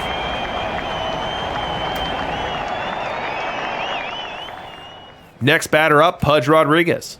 The pitch, and Pudge loops one to left field. That's a base hit. Oh my God, look at Shoeless. Shoeless Joe runs through a stop sign and takes an extra bag. Catches Ozzie Smith of the Blue Crabs napping as he did not anticipate Shoeless trying to go for the extra base. Now Wade Boggs at the plate. Opportunity to tie this one up. Shoeless Joe 90 feet away. The pitch. Ground ball, base hit down the right field line. Shoeless will score. Pudge around second, heading to third. He's going to try to score. The throw from the right field corner is not in time. Pudge puts down the tag, but evading the tag is Pudge. Make it 3-2 Toledo. Toledo Humidity fans going wild. We go top 5. Blue Crabs looking to erase the memory of that bottom of the 4th. And they've got the pieces in place to do so with their leadoff batter aboard in Tony Gwynn and Shoeless Joe to the plate. 0-2 count on him, the pitch. Ground ball up the middle, could be 2 to second 1. Unable to complete the turn for the double play, but they do get the lead runner. Tony Gwynn retired as Shoeless Joe hits into his second fielder's choice of this ballgame. We go bottom 5 now. Toledo Humidity sending up their fire. Rogers Hornsby with 1 out and Mays aboard. Facing Warren Spahn, the pitch. And he gets into one. Deep left field. Giving chase and not getting there is Tony Gwynn. That ball's out of here. 344 feet delicately wrapped around the foul pole. Make it 5-2 Humidity.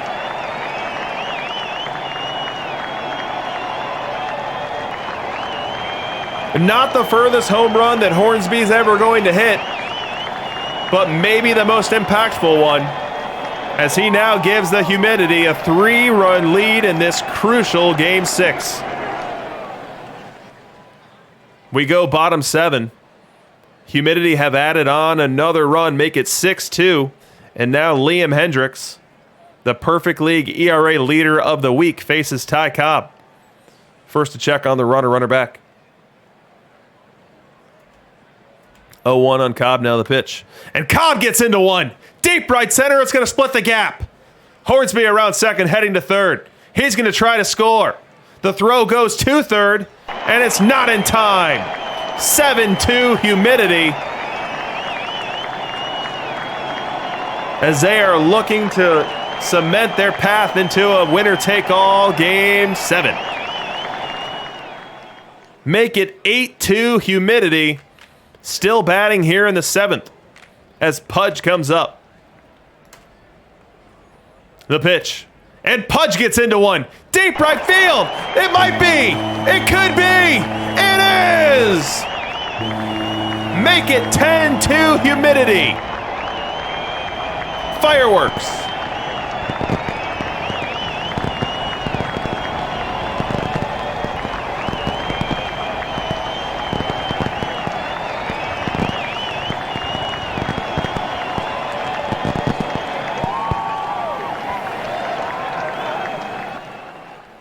Top 8 now.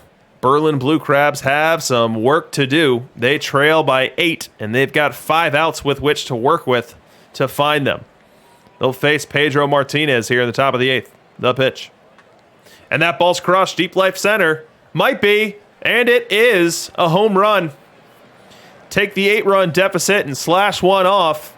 And the Blue Crabs not ready to mail this one in here tonight. We go top 9 now. Hoffman into this game to close it out. The Blue Crabs have 2 aboard, but still need a ton of base runners to make noise in this one. The Humidity have logged their 4th error of this game, but it looks like it might not matter. Shoeless Joe at the plate, the pitch, and Shoeless Joe crushes that one to center. That ball will get down. 2 runs will score on the play. They'll make it a 10-5 ball game.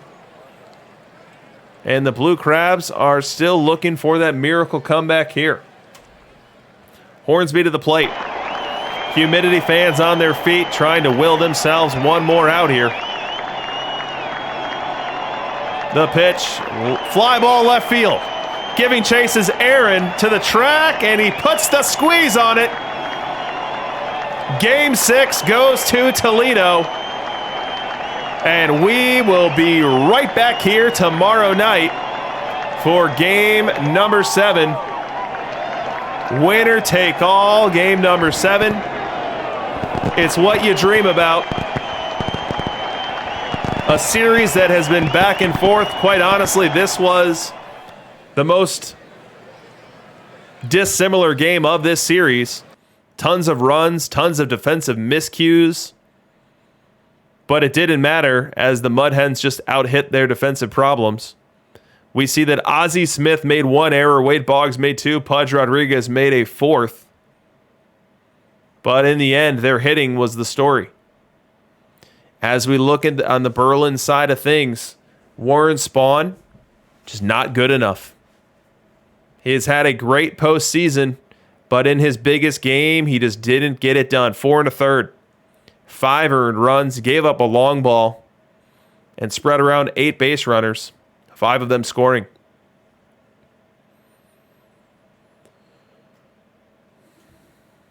Pedro Martinez comes in, and the reason I point this out is that Pedro Martinez going 33 pitches in Game 6 is going to prevent him from pitching in Game 7. So the Pedro play is done. Pedro is not available on the chessboard for 7, and Pedro is Berlin's best reliever. Liam Hendricks, same could likely be said. No, Liam Hendricks can go. He's still at 85% rested, so even though he got roughed up in this one, he only threw 16 pitches, so he's ready to go. Gagne only threw 10, so he is ready to go as well, although he's a little bit lower at 76 because he did pitch in Game 5. Let's update our score bug so that we can see clear as day where we are headed.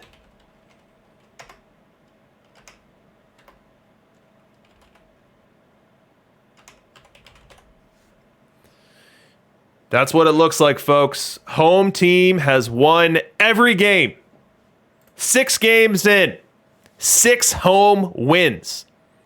What will Game 7 look like? Let's see it in the chat. Who you got? Just type Toledo or type Berlin. Let's see who the money's on. Who you guys got in this Game 7? The games have been real tight until Toledo blew out the doors in Game 6, but who's going to win 7?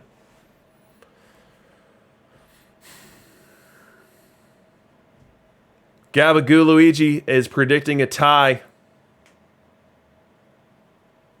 We've seen crazier things.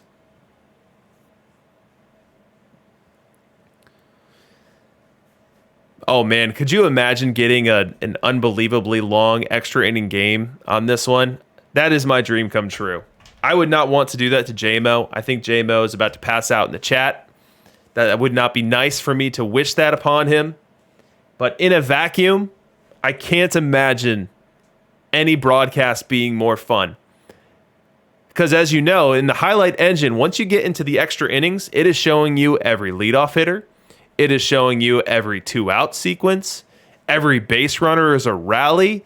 It would just be incredible. Give me 16, 17, 18 innings of that.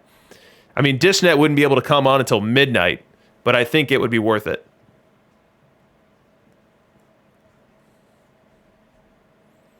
I think it would be worth it. All right, so let's look at our pitching matchup. So, we've got Berlin advertising Maddox. Now, he pitched game 1. He pitched game 1, and he was good.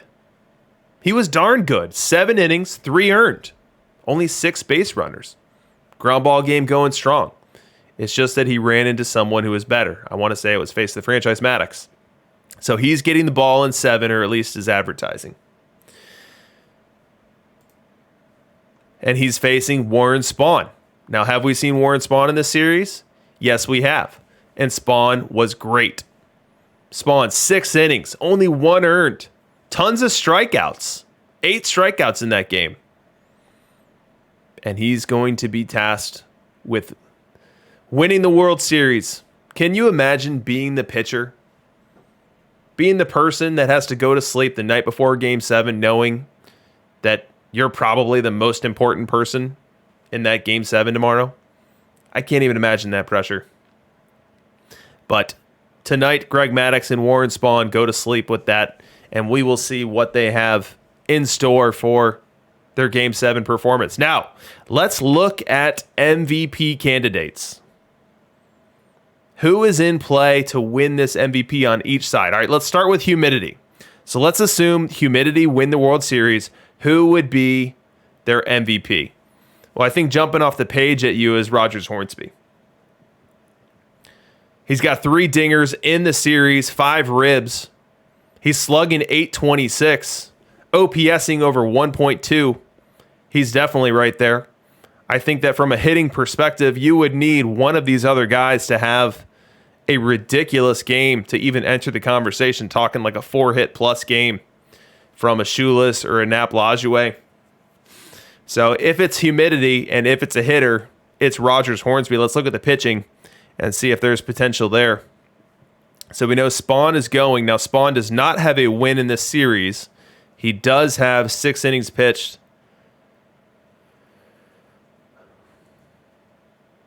Of 1 earned ball. I don't know that that's going to be enough to get it done. Now, Pedro's got a 2-0 win-loss record in this series and a 3.2 ERA.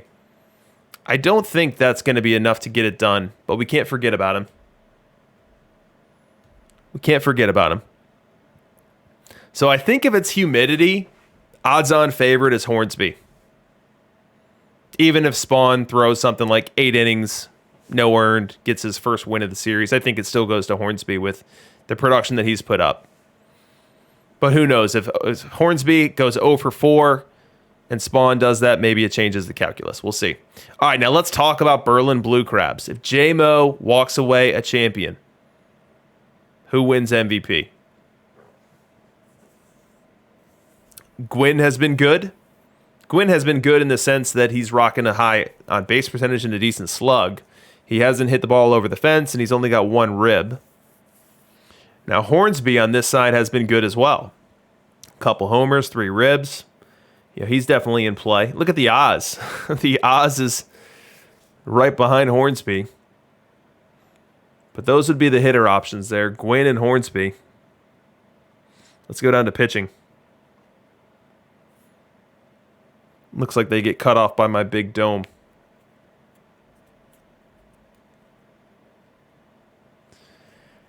From a pitching perspective, I don't know.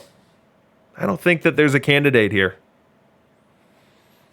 So I think if it goes the way of Berlin, we're looking at Gwynn or Hornsby, depending on who has the bigger game.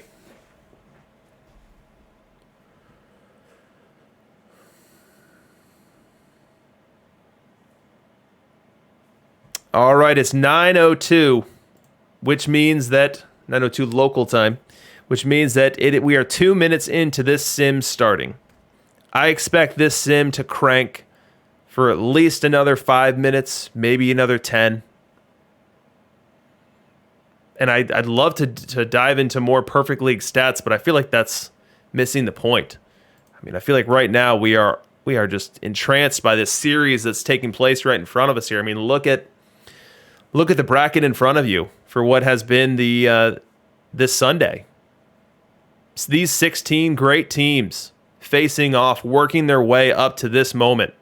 The Berlin Blue Crabs fend off the Buckaroo Bokai via reverse sweep in the semis after sweeping their way through the division and the wildcard series, only to find themselves in a staring contest of a World Series here with the humidity, where the road team can't win.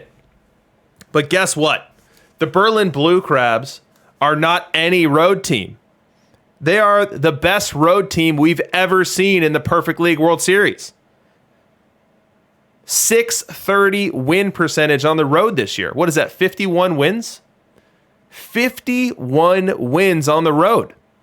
And you know what they need? They need one more. One more win on the road. And you know who they need that win against?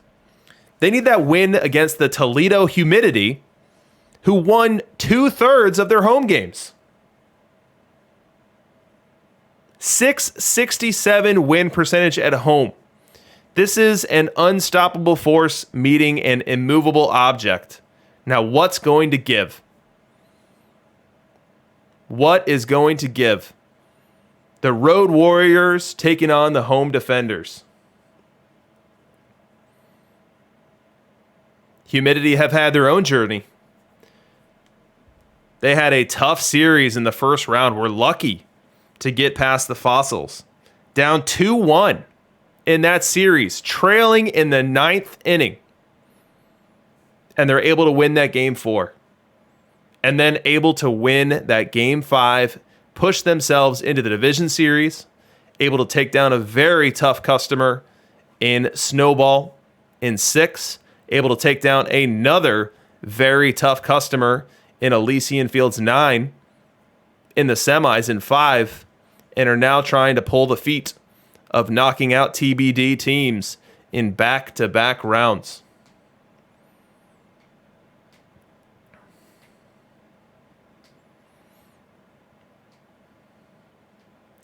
This is a big one. This is a big one, ladies and gentlemen.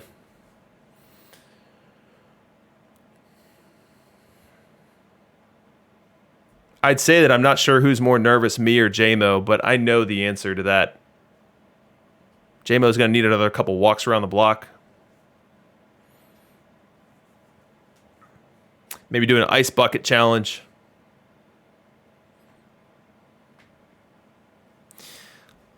Let me pull up my team-by-team matchup analyzer for these two teams here tonight. So in the bottom right corner of your screen, you can see how these teams compare against one another on a number of high-level metrics. You see that the traditional hitting slashes go the way of the Toledo Humidity. They were better with average, better with on-base, better with slug. Now, from our show prep, we know that they had the number one offense in their conference this week.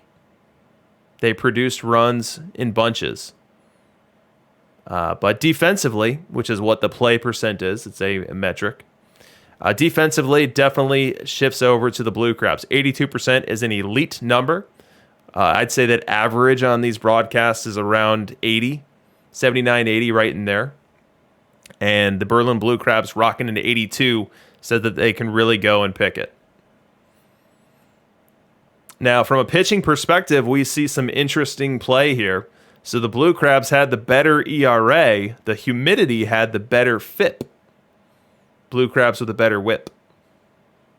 And then from a favorable matchup perspective, which means how often are you facing a same-sided hitter with your pitcher, the humidity with a slight advantage there at 45%. Although both of these numbers are on the lower end of what we see in the World Series, I'd say average is closer to 48, 49.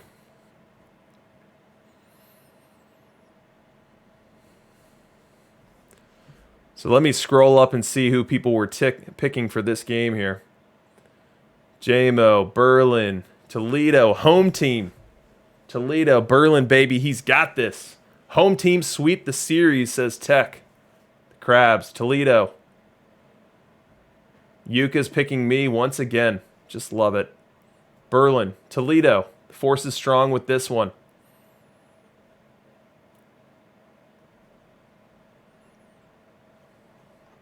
And just a reminder, this is the last trophy, guys. These two gentlemen about to see their fate after this sim. They are playing for the very last PT21 trophy. If you missed it earlier, this is what they look like. They are beautiful. They are fantastic. And one of these two fine gentlemen, one of these two fine perfect teams are going home with one tonight.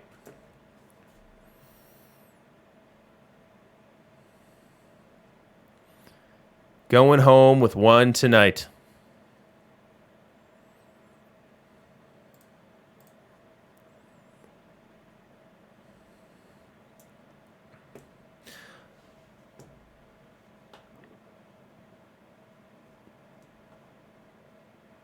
I'm hoping that we get a close ball game. I'm hoping that we get some tight moments where we can bust out our matchup analyzer, where we can really revel in the moment that is. We will have to see. All right, I, for the first time, am going to try to pull this sim down right now. I am not expecting it to be ready yet, but I'd love to be the first one to get it.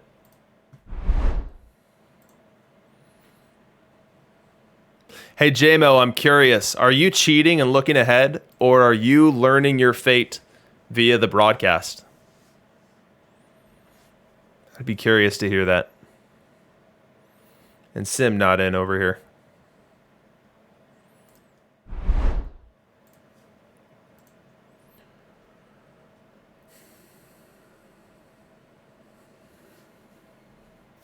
Warren Spahn versus Greg Maddox.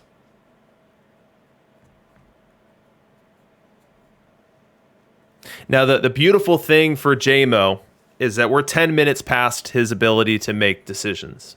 So whatever changes he was thinking of making or not making, that window has come and gone. So yes, while he's having to sit there and sweat this one, it's not like he can overthink something and put in Pop Lloyd at the top of the order or some other horrible decision.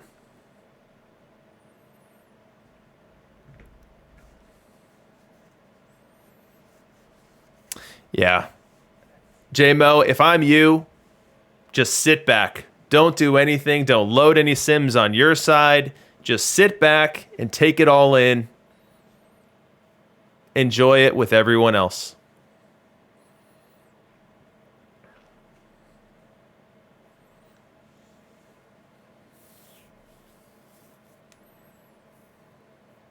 Take a fireball shot every time you score a run, says Longhorn. Oh, man. I love it for you.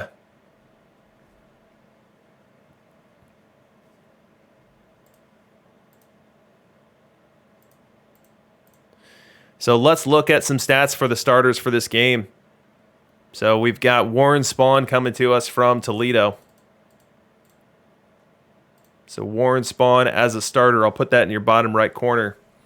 So we see that from a fit perspective, slightly above league average, but league average incorporates a bunch of relievers as well, which is a much easier task. So being around league average as a starter is very good.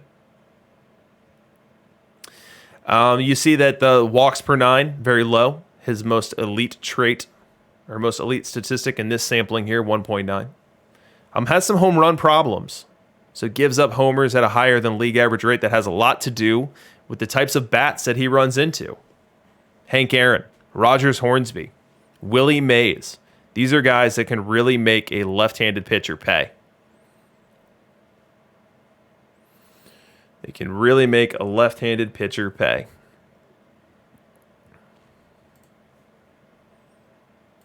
Let's go look at bullpens.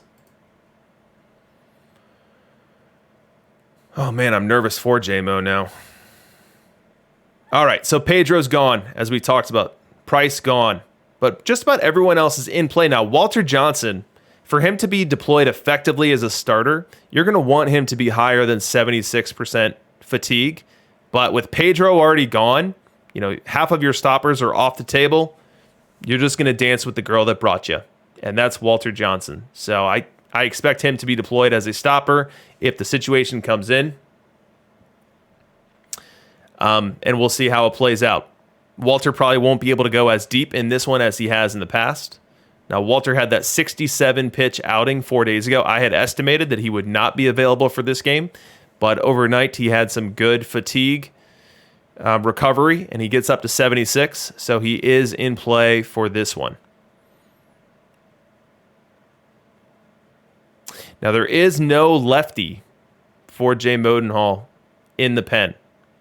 Now, we had Jay in the chat saying that he started with Pettit on a low pitch count. It's not just any Pettit, it's Fire Pettit. So we'll see how that goes, and I think that's a smart move because when you start with Pettit, you're going to inspire more right-handed batters from your opponent, given that your bullpen is only righties at this point because David Price is tired. That's probably a good move for you. So we'll go low pitch count Pettit and then hand it off to this cavalcade of right-handed pitchers to try to save the game. Now let's go check out Toledo. Look at that. Toledo is perfectly fine from a bullpen availability perspective. They are only missing starting pitchers. So their closer, Mariano's 100. Their two stoppers, Walter's 100, Newhouser 91. So the humidity have their chess pieces where they like them for this one. They've got them where they like them. I'm going to go try to pull this sim down.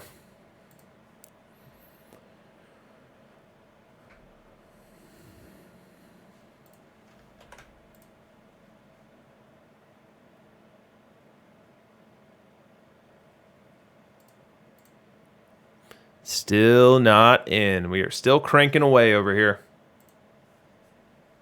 Let me make sure I've got the right number. Yep. We'll try it one more time because we're crossing that 915 threshold. Tells me that we're close. We're close to knowing the fate of these two teams. We're close to figuring out who's getting the last Perfect League trophy of the year.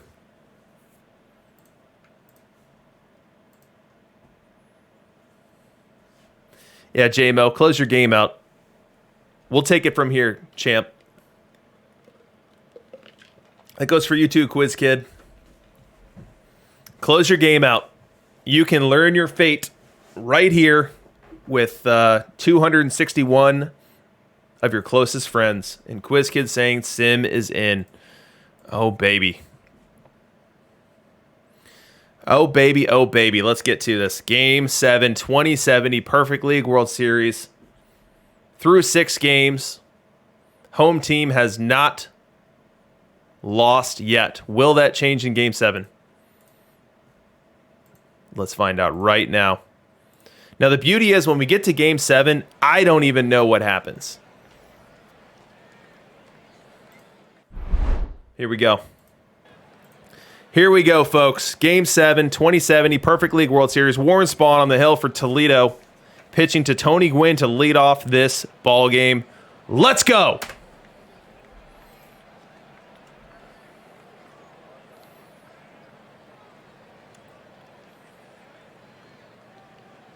The pitch. Ground ball to first. Fielded by Boggs. Throw over to the pitcher covering. 1 up and 1 down. We go top 2 now. Spawn now facing Nap Lajoie. Dangerous right-handed batter. The wind and the pitch. And that ball's crushed into the left center field gap. It's going to be for extra bases. Lajoie on his way to second. He'll have a stand-up double to give the Berlin Blue Crabs their first opportunity of this ballgame. Top 4. So the double in the top of the second goes nowhere. We go top 4. They've got another leadoff runner aboard. Hornsby on first. Spawn facing Shoeless Joe Jackson. 1-2 count. The pitch. Ground ball first base and through. Hornsby around second. He'll go to third. Trying to stretch it to a double is Shoeless, and he does. The Blue Crabs now have runners at second and third. Nobody out.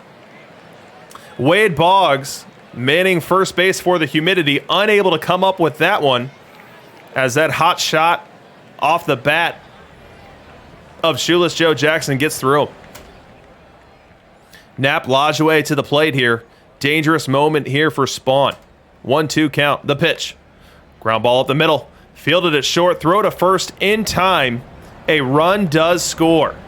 So here in this winner-take-all Game 7, the Berlin Blue Crabs strike first on a 6-3 putout of Nap Lajoie, scoring Rogers Hornsby. Make it 3-0 Berlin. So 2 off-camera runs. And now the Humidity are chasing what is a crooked number deficit. They'll send up Wade Boggs with Shoeless Joe aboard on second base with 2 outs. Little looper, left field and down. That's a base hit. That's going to score a run.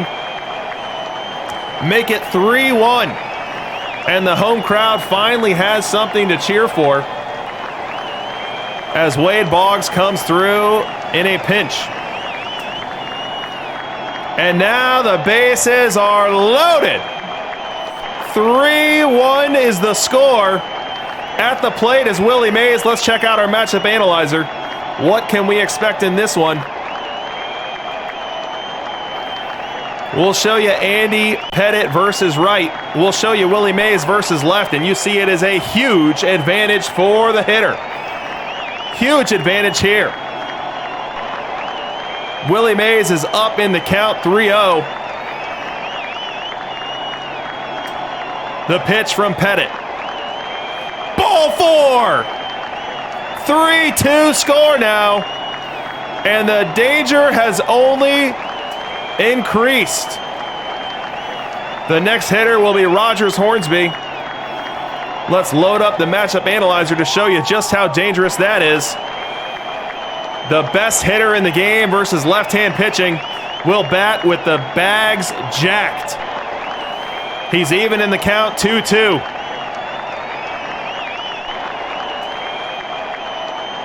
The pitch. Ground ball. Pettit fields it. Throw to first and in time. Andy Pettit plays with fire and lives to tell the tale. He will carry a 3-2 advantage into the 5th inning. We go bottom 5 now. Pettit still in this ballgame. He's going to face Ty Cobb to lead off this 5th inning.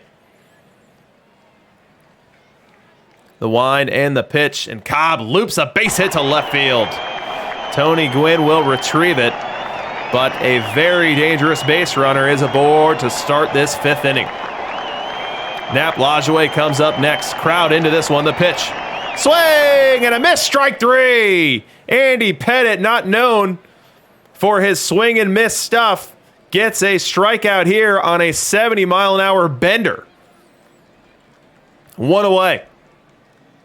Up comes Shoeless Joe, and out goes Andy Pettit. So Andy Pettit leaves this game. Into the game comes Walter Johnson. Let's load him up in our matchup analyzer because we'll likely need it very soon. And what I'm going to show you guys is I'm going to show you guys the reliever split. An unbelievably good reliever with a FIP down at 3.32. You see the K per 9 up over 10. That is not the case when he's a starter. But he's got a tough task here for his first batter, that being Shoeless Joe Jackson with Cobb aboard. 2-1 count. The pitch. And line drive up the middle, base hit. Cobb around second. He'll stop there. But Walter Johnson greeted with a laser beam single to center here in the 5th. Next batter, Ivan Rodriguez. Fans stay on their feet. 1-1 count here. The pitch. Ground ball to short. Long throw to first. Not in time. Ivan Rodriguez.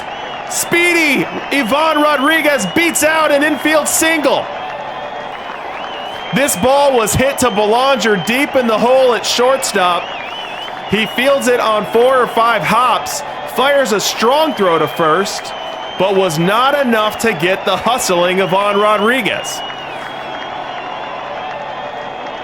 Bad news for the Blue Crabs, as this rally only strengthens in danger. We now bring up Wade Boggs, and we've got this series potentially on the line. Let's get Wade Boggs into the matchup analyzer. You see he's a great hitter versus right-hand pitching. He gets on base well, but he is a double play candidate, and that's exactly what Belanger and Smith have in mind here. 2-1 count. The pitch. Ground ball to second one, to first. Double play! An inning-ending double play which strands a couple base runners and is just what the Berlin Blue Crabs and Walter Johnson needed to get out of trouble here in the 5th. We go 6. Blue Crabs looking for some insurance runs. They've got Hornsby at third, Lajoie at first, 1 out for Ty Cobb at the plate. The pitch. Ground ball to second one, to first, double play! 2 can play at this game as the humidity returned the favor and erase Hornsby from third base by doing a quick turn on a speedy runner in Ty Cobb.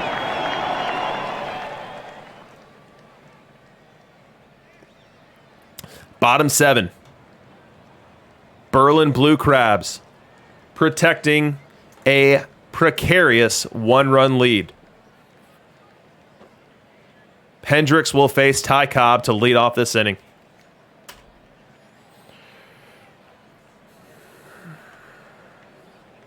Wind and the pitch. Little looper, right field and down. Ty Cobb with a leadoff single, giving the humidity an instant rally here late in Game 7. A 95-mile-an-hour heater that Cobb was able to clear his hands and lace right out there, serve it out to right field. Next batter up, Nap Lajoie. 2-1 count on him, the pitch, and he loops a single to center field. Mays gets it, throws to third. That will prevent Cobb from taking the extra base, but the humidity amping up the pressure here in the 7th. Shoeless Joe to the plate. Game on the line, series on the line. I'm pulling up Shoeless Joe splits here because you got to see them. You got to see them. 919 on the OPS for Shoeless Joe. Can change the complexion of this game with one swing of the bat. And that's exactly what he's going to do here because he's got a 1-0 count. We're not seeing a strikeout. We're not seeing a walk. We are seeing this ball put into play.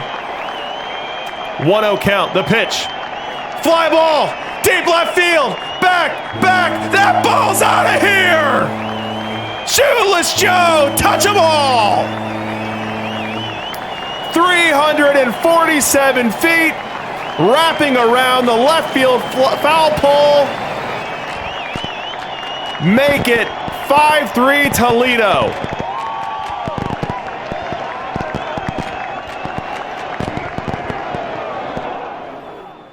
All right, let's get our wits about us. We are in the 9th inning now. We are in the 9th inning, and the humidity, fueled and powered by a 3-run homer from Shoeless Joe are protecting a 2-run lead. And here's what they're going to need to get through. They're going to need to get through Shoeless Joe, who is the best left-handed hitter versus lefties, and he's facing one now. Nap Lajoie, one of the best hitters versus lefties. And then Ty Cobb, a dangerous hitter no matter what. To be followed by Mays and Campanella if anyone gets aboard. Let's start with Shoeless Joe. Wind and the pitch. Line drive, base hit into the corner. Shoeless Joe on his horse. He'll get extras. He's not stopping at second. He's going all the way to third. The throw goes all the way through. Is not in time. So Berlin Blue Crabs gets just about what the doctor ordered here. Leadoff runner on third here in the ninth.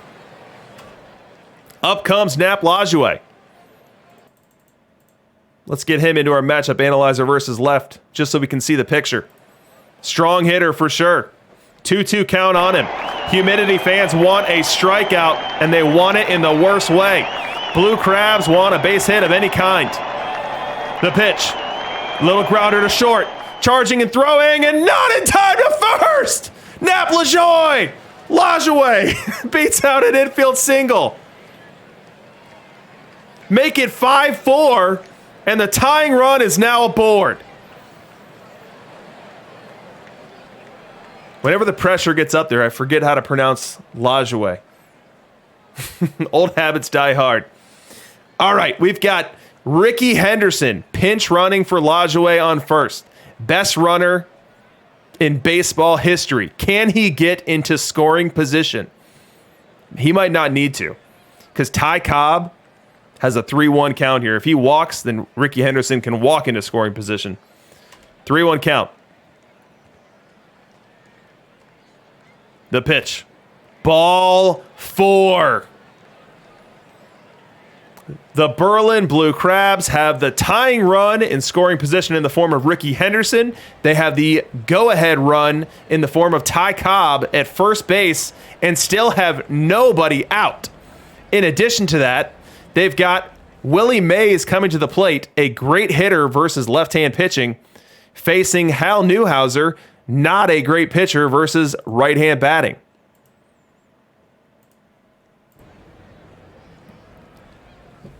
Look at Hal Newhouser's numbers in your bottom right. When he faces right-handed batters, the FIP goes haywire. The whip's terrible. He gives up homers like candy. And the walks per 9 at 7.3. What will play out here? 1-0 count on Mays. Humidity fans chewing off every last bit of their fingernails as they are trying to hammer out this championship Game 7. The pitch. Stealing third is Henderson. The throw down. Not in time. A risky play from the pinch runner, but he got a great jump on Newhouser. It's a little easier to steal second on lefties. Got a great jump. Steals the base, and it wasn't even that close a play. And so now the tying run a mere 90 feet away. Ricky being Ricky. So that's going to pull the infield in, which is going to do a couple things. That's going to give Mays a whole lot more room to shoot a ball through and worsen the damage here for Humidity. So Humidity, instead of playing for the tie here, they are playing for the win and taking on the risk of that opened up real estate there in the infield. 2-1 count on Mays. The pitch. Ground ball to short. Runner not trying to score. Throw to first in time. So Ricky Henderson did not break on the ball. Ozzie Smith fields it at the traditional shortstop position. Checks Ricky back to third. And then fires on to first to put away Willie Mays. 1 away. Now Ty Cobb did move up to second base. In response, the Humidity intentionally walk Roy Campanella, which brings up Ken Griffey Jr., who will face Mariano Rivera. This game, this series is hanging in the balance here. The Humidity are a double play away from being champions. The Berlin Blue Crabs are a looper away from leading 6-5 as we head to the bottom of the ninth. What will happen next? Rivera to Griffey.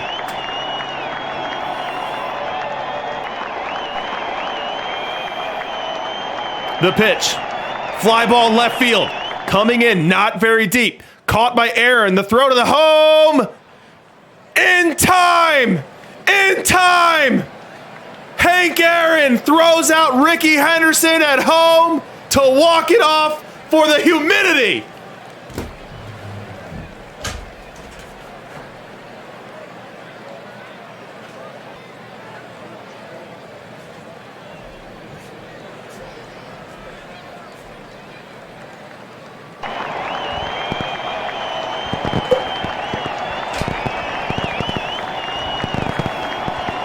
I don't believe what I just saw.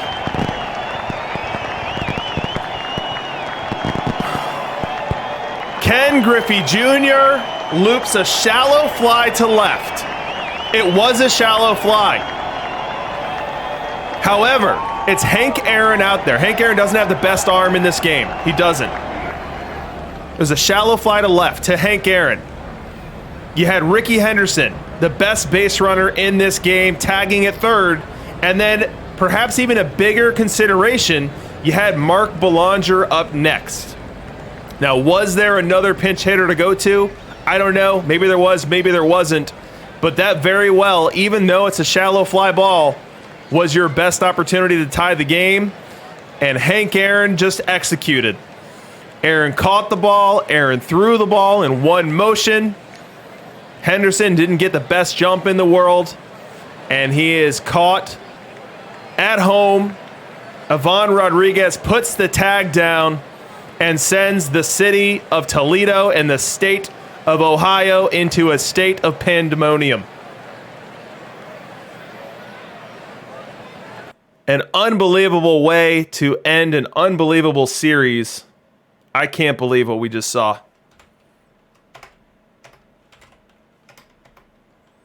I don't believe that.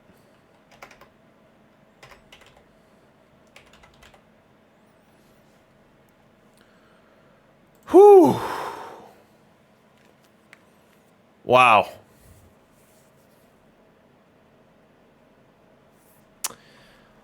Let's go see who won MVP. Shoeless Joe for the Toledo Humidity. Now, we did not expect him to win it with what Hornsby had done, but Shoeless Joe had himself a game. 3 for 4, including that gigantic series-shifting 3-run homer off Liam Hendricks in the 7th. And so I can't say that I disagree with the voters here. I see that you guys can't even see it, Shoeless Joe, on your screen because it's blocked by my Puma victim slider. But trust me, it's Shoeless Joe.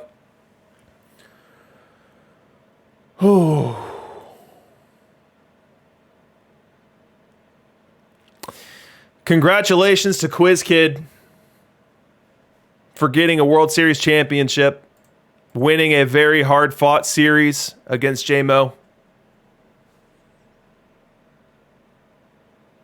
Coming back in round 1 against the Fossils, losing in game 4 in the 9th inning, finding a way to pull that out, beating Snowball, beating Elysian Fields 9.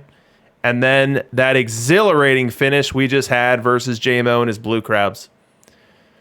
So congrats to you. I hope you enjoy the trophy that will be coming your way. And J-Mo, I don't have words for you, my brother. I don't have words for you.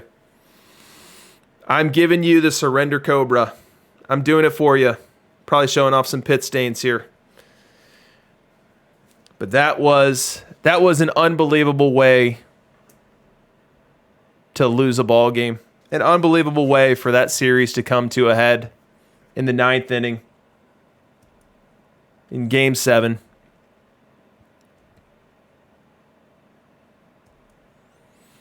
But heck of a run. You're still the first team that I can recall being on this stream that can say something like, I've been in perfect 5 weeks and I've been to the playoffs 5 times. Normally you have someone who's been in perfect 8 weeks, been in the playoffs 4 times, been in perfect 12 weeks, been in the playoffs 7 times. But no, once J-Mo made it up, he's been sticking around and he'll be sticking around at least one more week as we continue preparation and planning for PT 22.